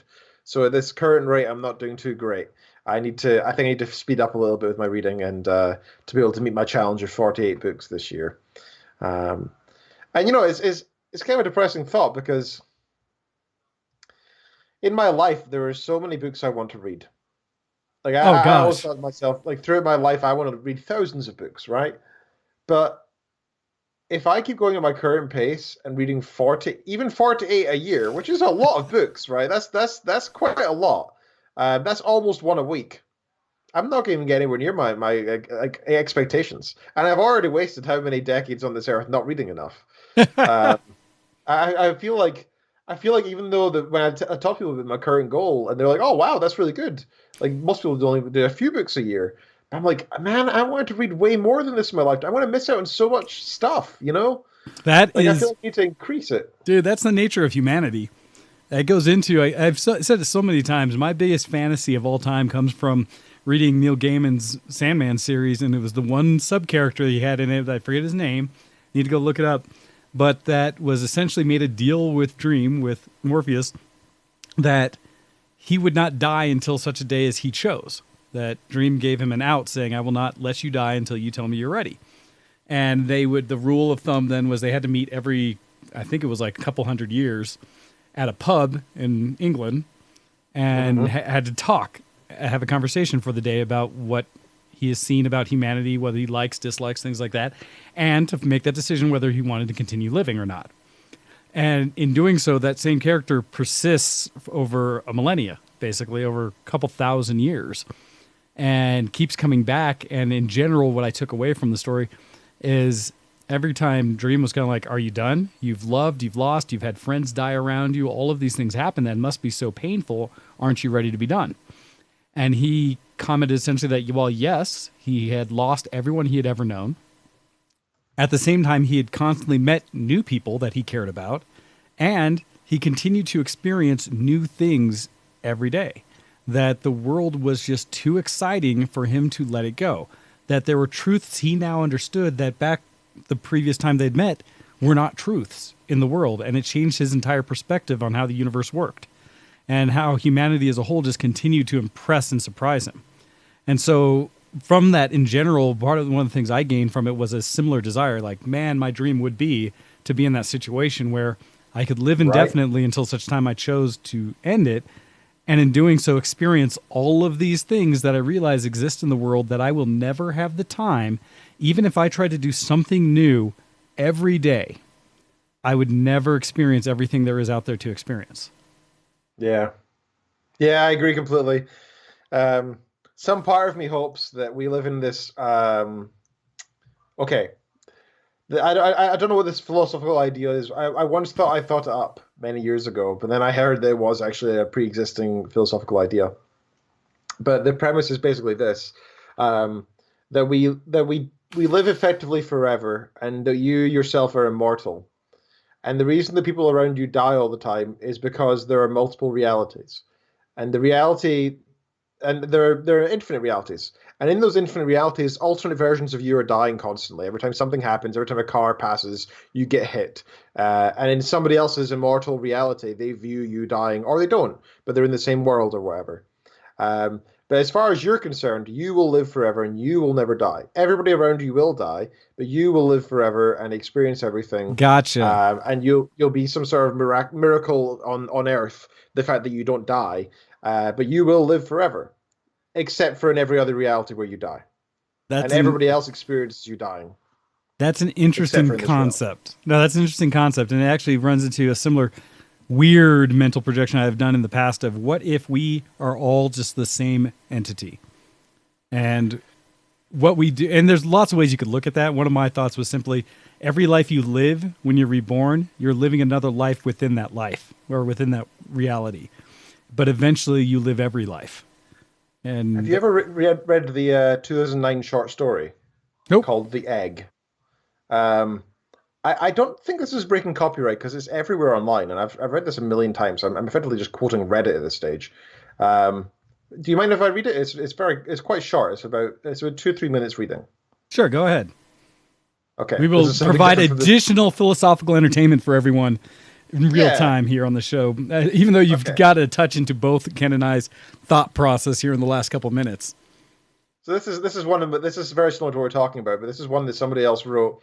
It was a 2009 short story. Let me find out exactly who wrote it and such first. I want to at least credit the original person. Yeah, make sure we get the right credit. While you're looking that up and figuring out real quick, I was going to say whether or not you had seen or anyone else has seen, as you were talking about where you are in the Dresden Files, the announcements within this last couple weeks or so from Mr. Butcher, as well as others, that the Dresden Files Book 17 release date has been announced. Battleground to follow Peace Talks this year. And so not only has there been a release notification, which surprisingly came with a trailer, an actual video trailer of the announcement for the new book Peace Talks that's coming out. But it says Book 17 in the Dresden Files by Jim Butcher will be titled Battleground and expected this year, with a release date announced for a little more than 2 months after the release of Book 16, Peace Talks. And so both will be coming out this year, and it looks like July 14th is where we're going to see Peace Talks, and September 29th is where we're looking to see Battleground. And what was interesting about this, for those who haven't seen the trailer, I will bring it up for a moment so I don't get in too much trouble. But it shows, and it was interesting to me because I've talked to Jim little bits in the past before about actors and things, what happened with the television series and stuff in the past, and kind of the visibility or view of how he sees each of his characters. And so it was interesting for me to see another actual visualization of the characters, actually acted out as characters from the books and how they did the roles. But one of the things I wanted to bring up, and let's see if I can skip to it, just because it's a bit of trivia that if you're in awareness or follow enough, you'll know, is that when presented, right there, the dress that's being shown, where was that? There it is. This dress that's being worn in the middle, that was actually designed by Kitty, by Jim's wife. And so that was just one of those, cool. When I saw it, I was like, that's awesome. And so, yeah, that dress was one of her actual designs. It's really neat. I saw 2 things on Reddit. One was the top comment when that video was first posted, when it first came out. Somebody commented saying this is appropriately cheesy and feels like a 70s ad for something, which is great because it should be cheesy because this is a cheesy series. And also then it was this week, I think, somebody edited the... so that was their April Fool's announced video. Was that actually Jim Butcher who did it then? So I don't know if he himself, but it was official. The one with hats? Yeah, it's so funny. Well, and it's an inside joke throughout the series that Dresden doesn't wear a hat. The main character is a wizard who does not wear a hat, right? And he hates hats. He doesn't understand the purpose of them. They fall off all the time, etc. But it's been a running joke between Butcher and the guy who does the artwork. Yes, because every cover has him with like a hat. Yeah, every cover has the guy in a hat, even though he doesn't wear a hat. So it's just been a kind of running joke. So I'm guessing somebody on Butcher's team, I guess, hired somebody to edit the. Whoever did, funny as well. They did the same trailer. Yeah, but he wears they put stupid. First of all, it's a cowboy hat, like it's supposed to be. Yeah, it almost fits. But then they get stupider and stupider. Ends up being he's got like a Burger King hat. Yeah, he does like a fez, has all these other hats that come up, and I was entertained when I watched the April Fool's one, because at first you're right, that first hat that shows kind of fits, and it's done edited in well enough that I took a moment and I did stop where I was like, but Dresden doesn't wear hats. That was my first thought. Yeah. And then I saw it continue on to the silly hats, and I was like, got it. Okay, I see what's going on here. No, I thought that was hilarious. Yeah, I laughed my ass off when watching that.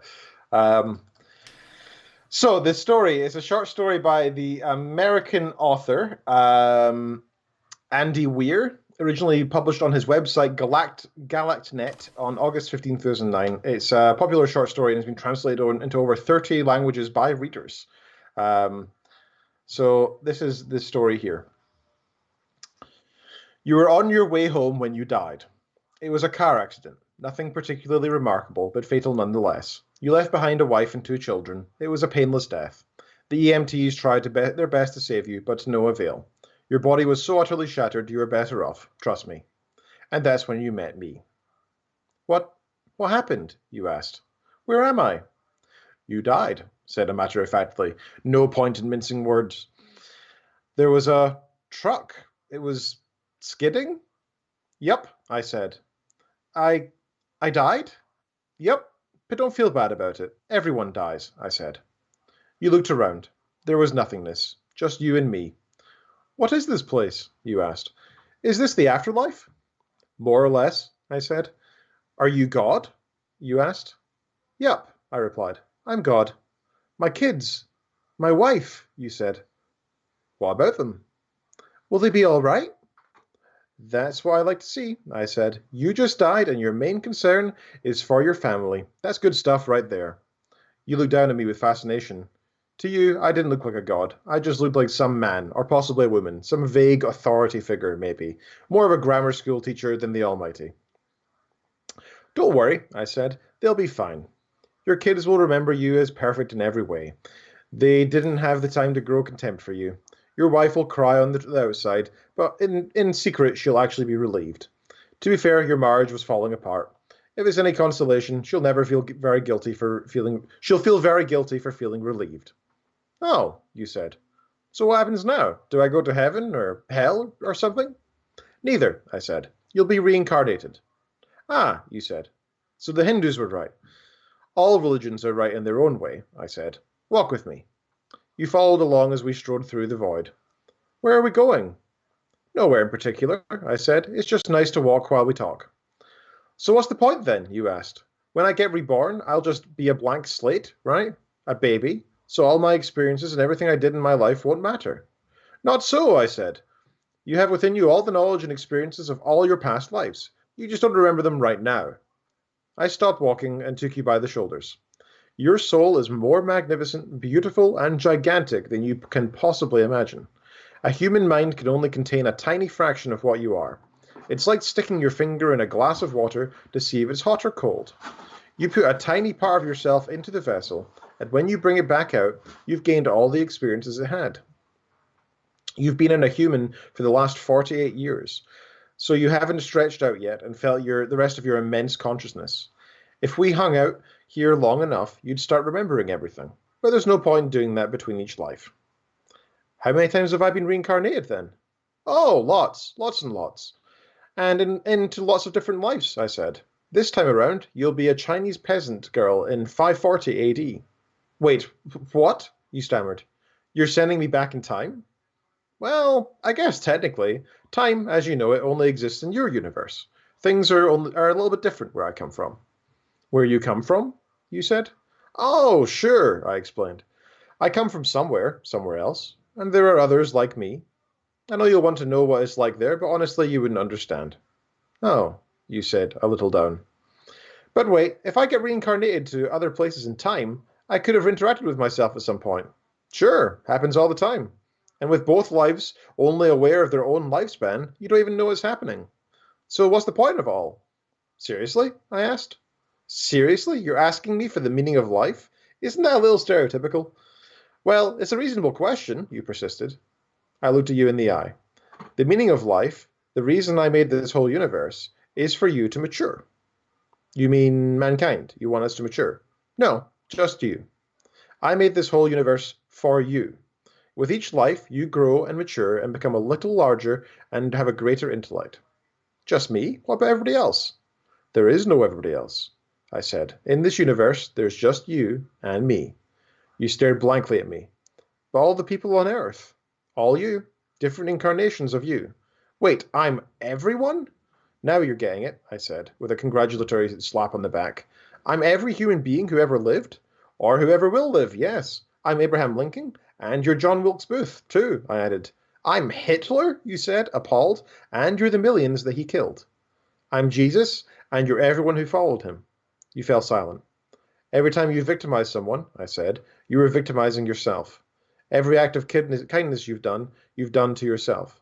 Every happy and sad moment ever experienced by any human was, or will be, experienced by you. You thought for a long time. Why, you asked me, why do all this? Because someday you will become like me. Because that's what you are. You're one of my kind, and you're my child. Oh, you said incredulous. You mean I'm a god? No, not yet. You're a fetus. You're still growing. Once you've lived every human life throughout time, you will have grown enough to be born. So the whole universe, you said, is just an egg, I answered. Now it's time for you to move on to your next life, and I sent you on your way. Interesting. By Andy Weir. Interesting. That is... I like what that provided, what that presented. And I will include the notes in there, in the show notes, a link to that. And the one I found has it in multiple languages, so feel free to share. Oh, fantastic. So... Yeah, I think it's a beautiful story, and I think it speaks to us all on some level about life and its meaning, and I think it helps you. It makes you want to be empathetic as well, right? I mean, the idea that everybody you speak to could be you makes you want to be good to them. No, I think that is a big piece of that, and the idea that hopefully you would take something away from that, and you could almost assume that if that were true, because being bounced around different places. Different times and such, that the people that live that are in some way a little more benevolent or a little more out there and friendly for others are the later lives, perhaps. Yep. It's hard to say. Who knows? But that is a really interesting perspective and does in a lot of ways follow exactly what I had talked about. It's a terrifying idea, though, isn't it? I mean, this concept that you're Hitler and all the people who he ever tortured and hurt. It's very well stated to that. Thought. Yeah, that's very well stated. Terrifying thought. But yeah, there's a couple sides of where you could see that. What perspective does it give you as a person to think that that's now the right course or whatever? Who knows?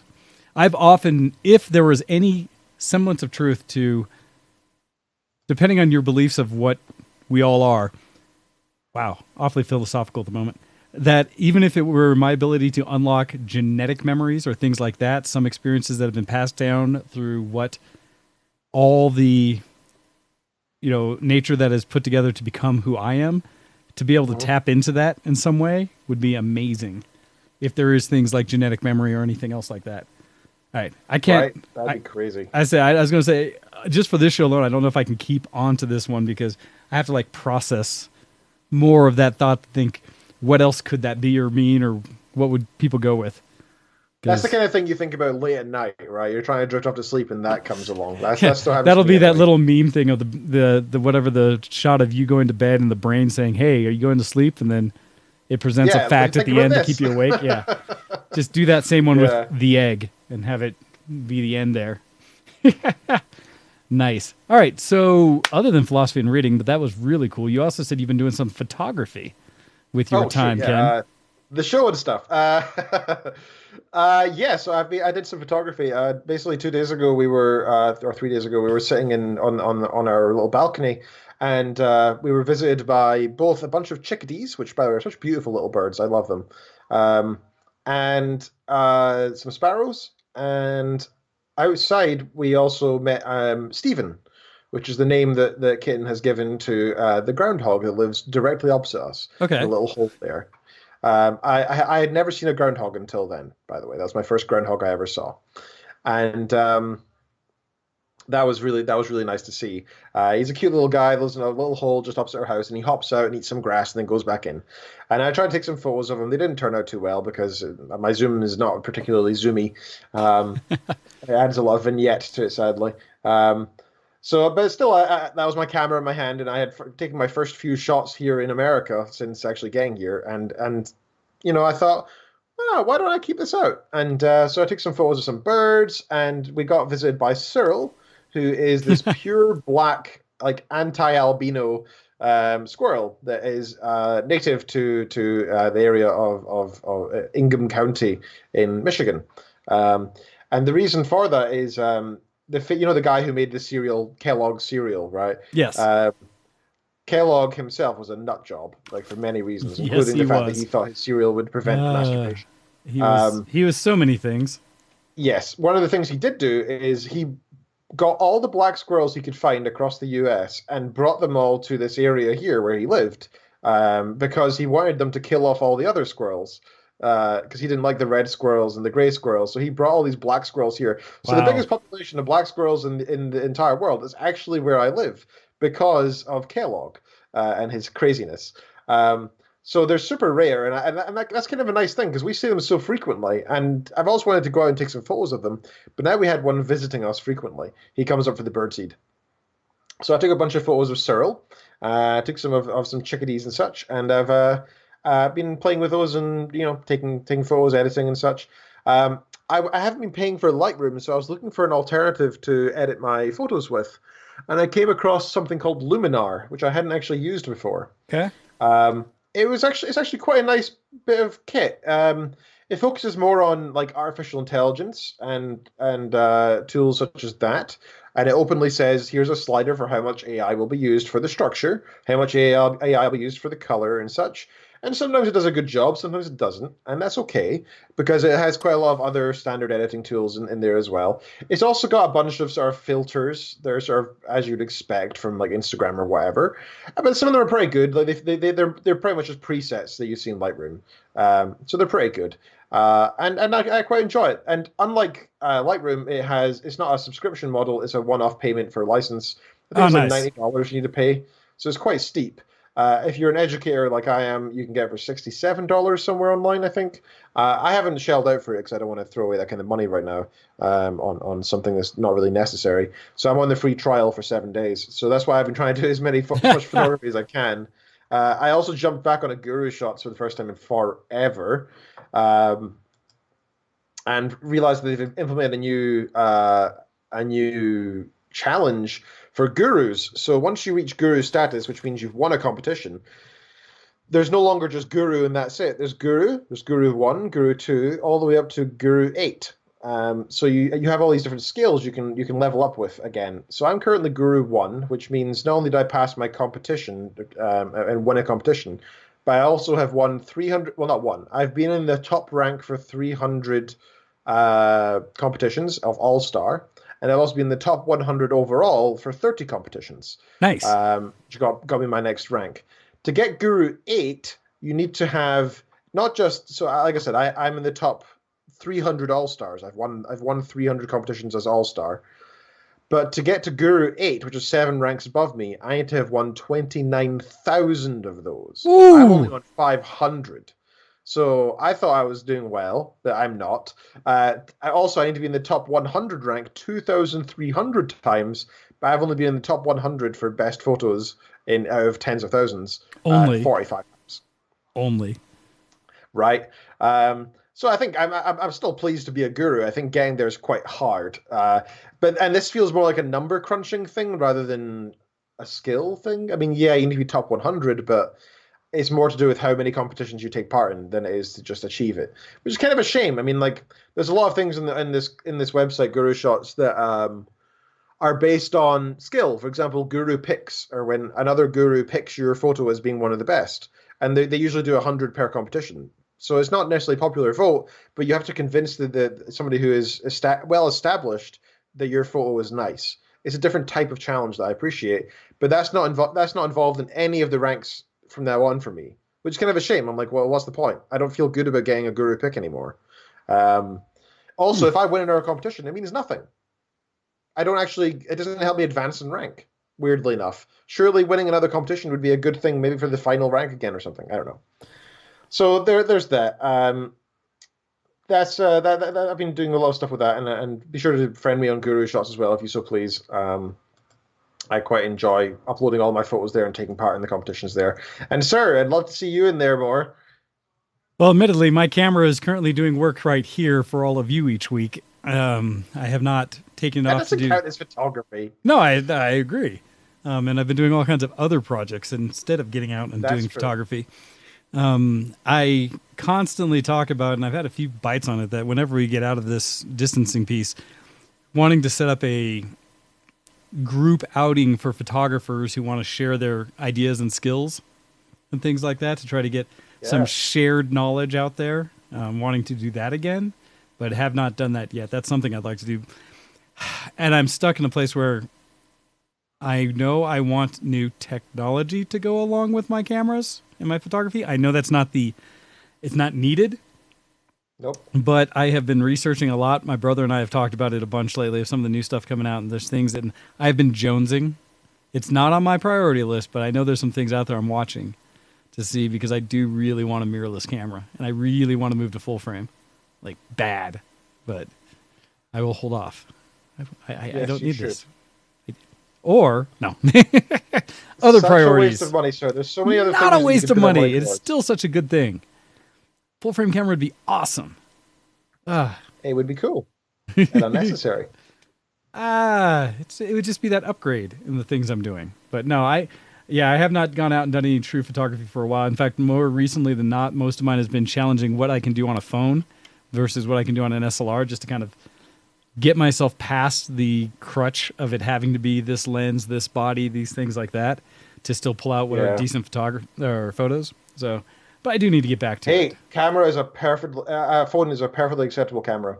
And I have seen, you have proven to me, and you were the one that first that proved to me, how many cool things you can run into with just a regular point or a regular handheld camera. Anything out of your phone or something like that. I've seen some of the work you've done is phenomenal. So, yeah.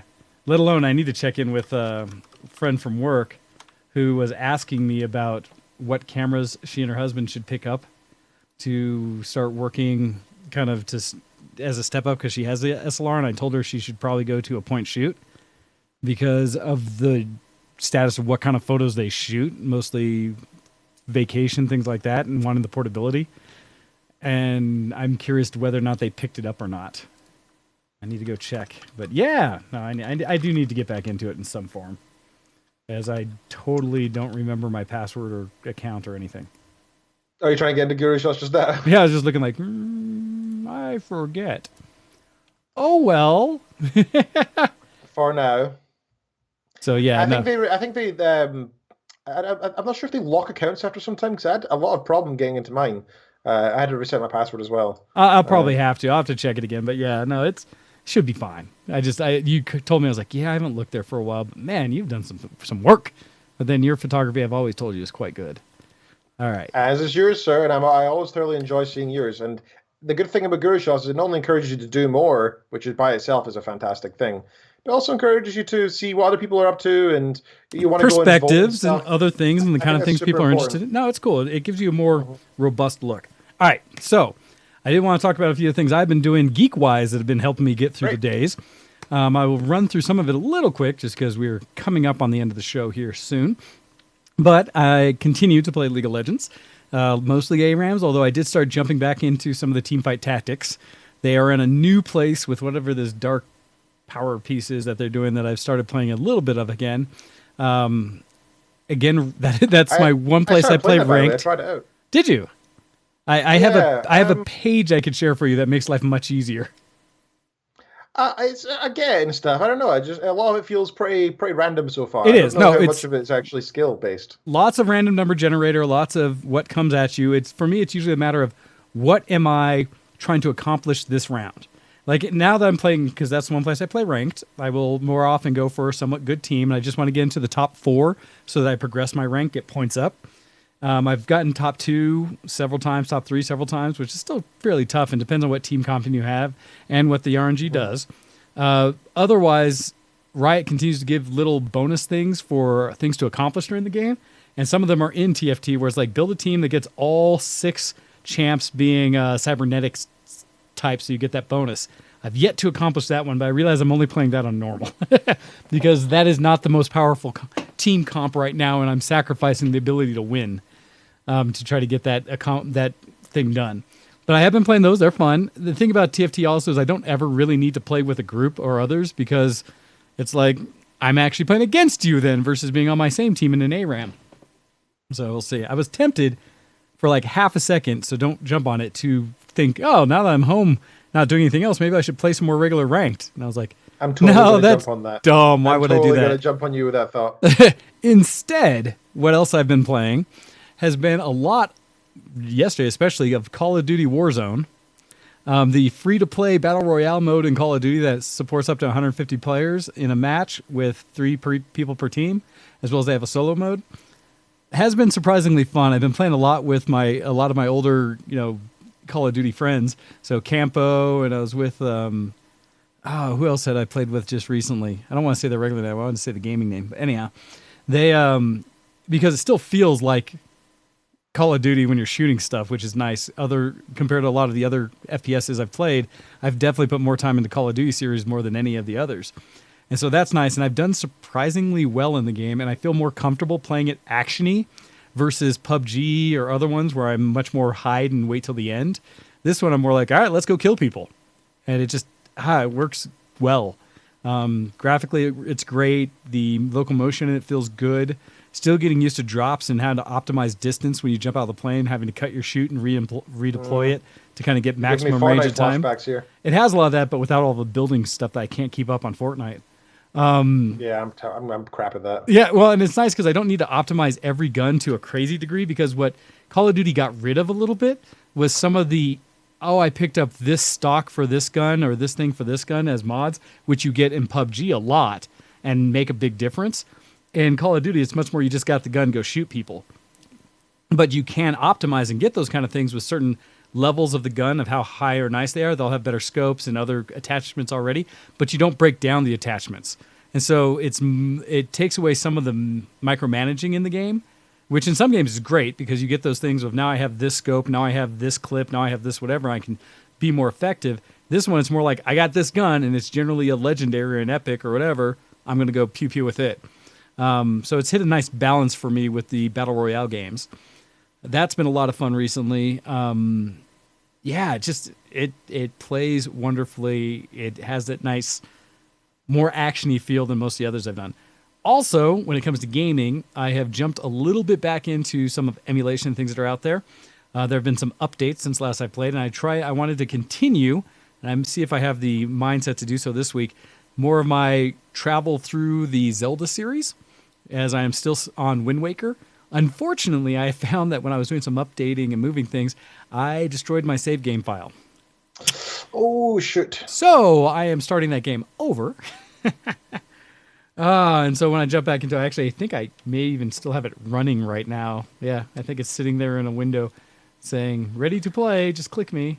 That's another one. I'd like to just spend maybe 4 or 5 lifetimes with like every game out please. There? Yep, just give me them all. I'll just take them all. Heck, and the time it would take just to complete my current Steam list without buying another new game is still significant. Well, that's the thing. What was the lifetime where I get to complete World of Warcraft? Like all of it. Well, what about that lifetime, right? Like where's that? Right? Oh my gosh. Oh, it's fun as we're talking gaming here. I will mention real quick in the chat that Miko brings up that I find it funny that right now everyone seems to be playing this peaceful game where you farm and has cute animals, bright colors, Animal Crossing.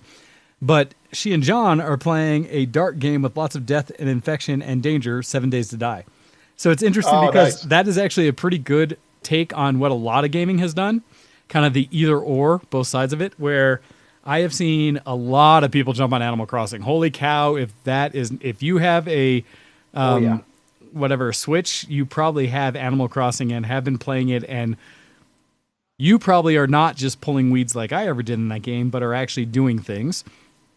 I actually got the app for my phone because I was kind of in the mood for it because I saw how many other people were playing it, and I was like, man, I don't want to be missing out on this. I played the Animal Crossing app on my phone for about a month, and then it's still, I think, on there, but I realized I haven't touched it since, and I'm okay.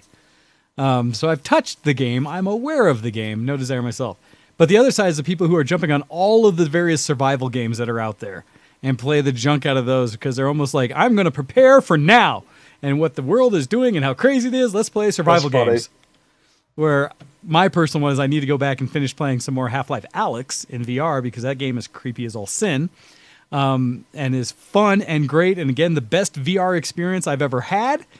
Oh, dude, I want to play it so bad. But at the same time, it gives me the heebie-jeebies. It's not only just that. It's one, when you're in VR, you are immersed. Everything you see is the game. Everything you hear and touch is the game. And you look around, and it's not like you got a screen in front of you that you can look away from and know that you're in your living room. You're in the game, and you have to look every direction to deal with the nonsense. And it's so much of the like yikes and the sounds and the visuals, everything in your face that makes Alex both an action and puzzly game. But man, is it scary! Hey, Doge. Hey, kitten features. And Wait, so, it is absolutely, for me, a pinnacle of VR. It's funny because a lot of people talking about the VR world is trying to say, well, where is VR? Is it worthwhile? Alex is amazing, but it's not even just, it is what I would currently say probably the best version of VR games out there. But there's a lot of great ones out there, and it's crazy how many people I still see say things like, oh, I'm just waiting for VR to finally have real games. It's like, but there's so many, and there are real games. I guess, well, if it wasn't, it's more the price thing. But I absolutely was waiting for it. But Half-Life is probably the thing that would tick me over. That would get you over, because I mean, I always tell people, and Legend and Mika both agree with like Moss and Beat Saber and some of these other ones that are top tier. Everyone should own VR titles. Alex has blown those away, and just that it's holy cow. Should you play this game to understand what VR can be? So I need to play more of that, but I do get creeped out. I have limits to how long I can play before I'm like, all right, I'm walking away. Because anyone who's seen my couple streams, which are tough to watch someone else play in a VR perspective game, but when I get into the levels that have the biohazard, like organic everything around me, where stuff is pulsating and glowing, and you just know some critters around the corner, that makes me not want to go any further into the world. I'm just like, why? This is creepy as heck. Why would I go there? This sucks. It reminds me of was it Half-Life 2 levels where you first went in and got there was a level, and it's a town that's been totally overridden, where you get the gravity gun and you get to use a bunch of like saw blades that are stuck around the world, but it's kind of an old wooden, almost Western style town or something. In the background, there's a bunch of zombies and it's night and dark. They have levels like that it reminds me of that just blow me away, where I'm like, man, this hurts. I do not like this. So it reminds me of those. Ravenholm, thank you, Legend. That's the one. That town. There's been levels in Alex that give me that feel of just, everything's dark. I have to use the light on my one hand to see around, and I have to shoot things here and not shoot those things because they'll blow up and kill everything. And so much going on. It's a great experience. Oh, that sounds so fun. It really is. It's a blast. And I know with Legend and Mika, they've been watching it together because one of them will be playing, the other one watching, and they've said they've had a great time of it.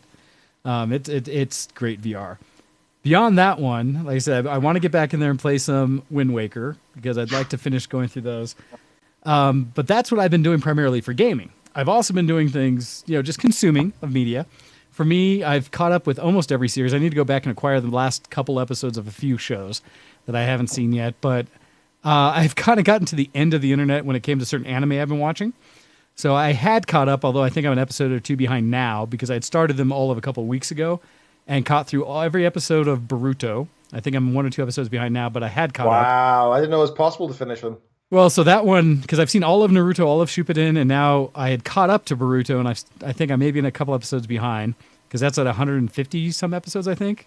Because my friend who I've been hanging with, she's been watching those for some time, was ahead of me. I didn't realize I passed her.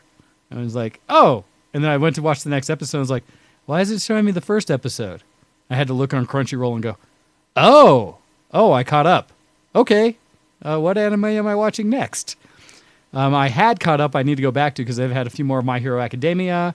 I had caught up to, where are some of the other live ones I've been watching? But anyhow, the one I'm currently watching, and Earthweaver will appreciate this one, I'm curious if anyone else out there has seen it, is Haikyu, which is an anime all about volleyball. And so this is a sports anime, and I love the little side glance you gave me, Ken. It's going to be schoolgirls, isn't it? Not at all. No, it's a male. It's a total male volleyball team. And right, okay. Yeah, no, and this one. So, what do I want to say? Haikyu is amazing, and I can't gush about it enough because it is an anime that Basically is a general sports anime as a whole, but it focuses on some of the things I love in anime as a whole for anything that is a growth type anime. In that, and I'm going to share the trailer of it, and we'll see how in trouble we get for sharing a little bit of this. But it is a growth anime that talks about high school kids, and actually starts with where they were in middle school to lead into their first years in high school, because they're all first years as they're going in, the main people it follows. But it's an anime about men's volleyball going through in Japan, where various prefectures and everyone get involved. But they do everything, I would say, right. They start with characters that have some level of skill and personality and background, throw them together in situations where their personalities don't initially mesh. They're having to create a team. And you have a team of people who have been playing for years prior, the third years and stuff, the people who are going to graduate, some of the middle team, and these new freshmen essentially are the new players coming on.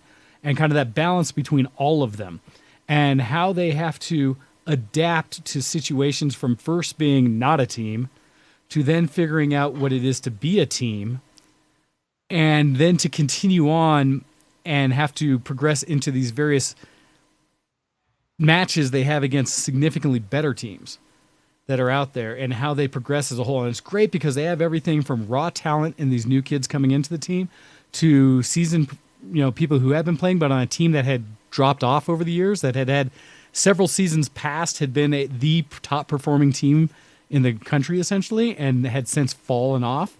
And this is kind of their rebuilding year, that you now have enough talent and people involved that maybe they can stop being a terrible team. And so you're following them as they progress up through all of this. And they have been able to do something where they were able to provide stories and baselines to some of the most memorable and touching and well-rounded characters I've ever experienced. And in a way that because my friend who I've been hanging out with, she's the one who got me into this, as well as Earthweaver's been watching as well. And as she described it to him, it was like she was a little tentative because it's like, this is a sports anime and it's a bunch of dudes doing whatever. It was like, all right, whatever. Started watching it. This is one of my favorite current anime out there. And it came out years ago initially, but they have more seasons. I'm currently starting season 3. I started this last week, and I started, Thursday night, and binged all of season 1 and within a day, essentially within a 24-hour period. All 24 or 5 episodes of season 1. It's one of the longer double season type ones. And yeah, I'm quite happy with it. They do a great thing of explaining what volleyball is and showing you the rules. This is something that my brother who coaches there was keen on, and we talked a bit about. And they do a great job of having characters involved that are not knowledgeable, they have a coach that's representative of the school as their sponsor, their coach, who really knows nothing, but he wants to support the team so that they can have their club. And he, because doesn't know anything through the process, learns about volleyball as they present concepts to you as a viewer. And they do a masterful job of tying it together so it's never over the top or jarring. They just ease it in. It's like, oh, what did they just do there? Oh, and then the other person will say they did this, this, and this, and here's why. And so they both explain to me the rules of volleyball, how the game works. I've played it, enjoyed it, and it's fine. Now I have some real understanding of the competitive level of volleyball. They provide characters that each have their own growth throughout the process. They are so good about what they do, in that, as Earth is saying about some of the terms I use make him laugh, because whether it's the Japanese culture and how they do it, or it's the translation, some things that may not be one-to-one for what American volleyball says, but they explain it all. And they give time and effort behind every character and team they present. Nothing on it is throwaway. So even teams that they have to beat in order to progress, they give background to the characters, their story, why it's a big deal for them, so they don't have anything in that's just a throwaway character.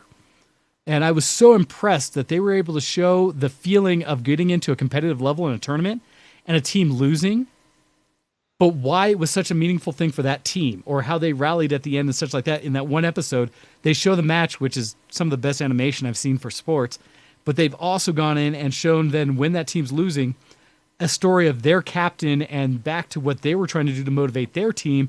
And while they know they're not going to win, they at least got to give it their all, to a point where you can even watch that team lose and go away and think, man, thank goodness they had a moment and they tried. And it's so many feels have come to me in this anime. It's crazy. And it's Cool. the other thing. It sounds good for an anime. Well, and the other thing I throw out there for it is that it's got nothing but positivity through the whole thing. The anime is pure. There's no obviously bad character and like negative sequence they go into. It's all about building teams and about personal growth, team growth. All of that is what this whole anime is about. And so throughout all the teams, there's so much positivity and motivation that I come out of it wanting to follow after the main character, Hinata, who's so enthusiastic about everything. And when they see when he sees a new challenge, and now most of the team, when they see a new challenge of teams better than them, they don't run away or go, oh, although they had those moments. They instead look at it like, wow, I'm excited to play this match because that team is so good and we want to prove ourselves and fight against them. And I have had so many emotions of just positivity from it. It actually makes me want to go train harder when I go out and run. Today doing my sprints and stuff like that. That's a very positive experience. It really does. I come away from it just feeling like I should be trying harder in everything I do in life because they are able to showcase the type of personality of those competitive sports players and such. It's just so good.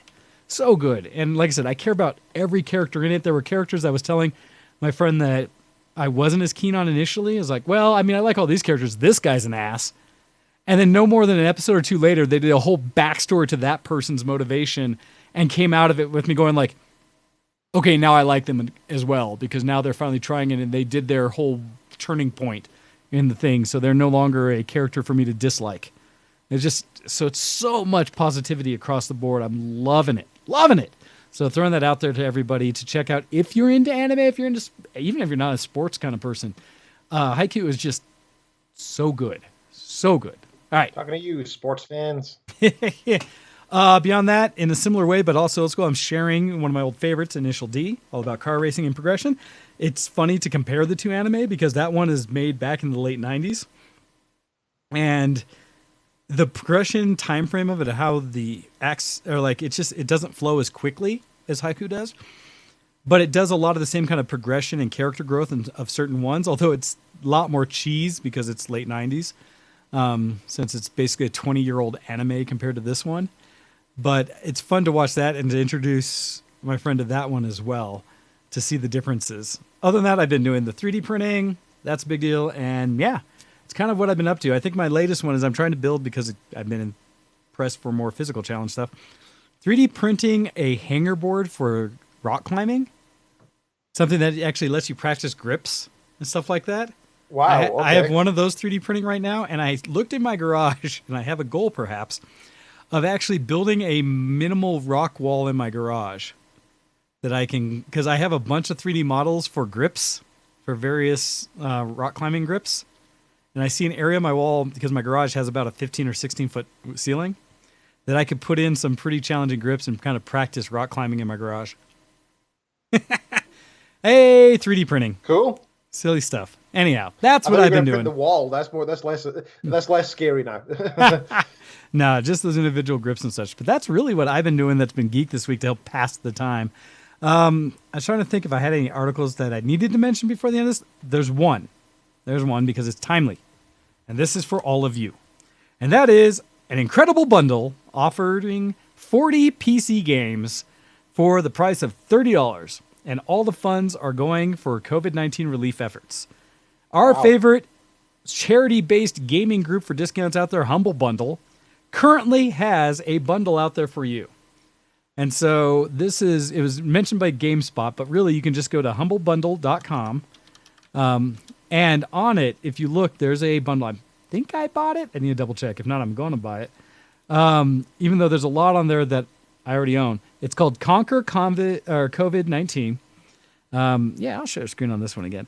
And essentially on this one, they say it has a value of some $1,000+. Man, the game list they have on here. For $30, you get all of them. Anything under that, you can donate whatever you'd like. But this goes on for one more day in 21 hours. Why I'm throwing it out there. What games are involved? Into the Breach, from the same people that made FTL, that little indie game where the ship won. Undertale, Hollow Knight, Wizard Legend, Totally Accurate Battle Simulator, The Witness, Super Hot, Tilt Brush, Lego Batman 3, Killing Floor 2, Fahrenheit, Darksiders 2, Darksiders 1, Sniper Elite 3, this is the police, Jackbox Party Pack 2, Stick Fight the Game, Brothers, A Tale of Two, Party Hard, Worms Revolution, Europa 4, Tropico 4, Gnog, Broken Age, Brutal Legend, Psychonauts, Double Fine Adventure, Pac-Man Championship Edition 2, Pikuniku, World of Goo, Super Hexagon, Hacknet, A Mortician's Tale, A Good Snowman is Hard to Build, Magica, Rebuild 3, Gang of Deadville, Agents of Mayhem, Ducati, 90th edition, Speed Brawl, Hive Swap Act 1, Alien Spidey, Stealth Inc. 2, Game of Clones, Lost Winds, and Zobotron. It also includes books to include Starfinder Pack World Champion Setting, The Art of Captivating, Conversations of How to Be Confident, Charismatic, and Likeable in Any Situation, Lock and Key Volume 1, Welcome to Lovecraft, Journey Through Time and Space, Coping Skills. These are all digital books. Mood Elevator, some other version, the audiobook of it. Some of these, they have audiobooks as well. Prisoner of Thought with its audiobook. Fairy Tale Happy Adventure Volume 1, so the manga for that. Army of Darkness one-shot Humble Bundle exclusive.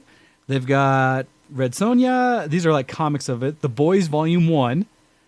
Oblivion Song Volume 1. Saga Volume 1. Spawn Origins Volume 1. Undiscovered Country Issue 1. All these other ones there. Mindfulness for Kids. Crazy. I'm telling you, dude. And finally, after all of those, they also have a software package for people. Music Maker EDM Edition. Along with a $10 voucher for code for in-app purchases. As well as a bonus of a month free of Humble Choice subscriber if you get a free Humble month. So that whole bundle is available for $30. Okay, so for those who don't know, let me just give a shout out to a few of these games because some of them are just fantastic. The Witness is one of the best puzzle games I've ever played. It's not only very pretty, but it's just a great puzzle game. Really, really nice. World of Goo, classic. I love World of Goo. Yes, such a good game. I don't even want to go. I just realize we're quite over time. I think you should get this bundle. People out there, I think you should get this. It is what I'm throwing out is to say that I've always loved Humble Bundle. This is one of their best bundles I have ever seen. Right. It blows me away that they are including all of these things for COVID relief. So if you happen to somehow not have enough games to play right now, there's a great opportunity to both get a significant selection of games, but also to support really good, the whole thing of trying to find relief for COVID. What a wonderful time and way to do all that. So throwing it out there, if you haven't purchased it, I highly recommend it. I'm trying to remember if I did purchase. I mean, I have a bunch of those. In fact, yeah, I think I have several of these on here where it's like, yep, you already have that. But it's me too, so worth it awesome. That it doesn't matter to me. Like, even for the handful of games on there I didn't have, yeah, I did buy this one already. It is worth every moment of that bundle. So feel that. You can also gift a bundle. If you have anyone who are friends who need, birthday gifts, things like that right now, generally and down, what a great way to spend $30. So throwing it out there. Woo! And likely stuff that I've already done, I'll probably end up giving away here shortly or gifting to other friends. So, wow, my Humble list has gotten big. And most of it's Steam redeemable as well, which is great. Right. Yes. Thank you very much for listening in, folks. I'm dying to go to the bathroom. So, it is time for us to end. Thank you for putting in. Hopefully that little bit was worth it. But yeah, it's time for us to go. I think so. Thank you for listening, everyone. Ken, please lead us out. You have been listening to ShowX live on twitch.tv, not on VT Russians, on twitch.tv/VtWShowX. Thank you very much for tuning in. You can email us to VtWShowX@gmail.com. You can give us your pennies on patreon.com/ShowX. You can support us on Reddit and start the conversation there, reddit.com/r//ShowX. You can check us out on Twitter, twitter.com/DocDead for Mr. Wayne here, twitter.com/ drkenreed for myself, and twitter.com/VtWShowX for the show. You can search for ShowX on Facebook and find us there as well, and a whole bunch of other places that you can check us out. We appreciate all of them. And also be sure to join us in Discord if you're bored. Hang out there and talk to the many good people that hang out there as well. Just message us if you want details for the Discord. Thank you so much for tuning in. We will be back next week, same time, same bad time, same bad channel. And we'll see you then. Thank you for hosting, Mr. Sir. We very much appreciate it. All right, everybody, we're out of here. Have a good one. Bye. Goodbye.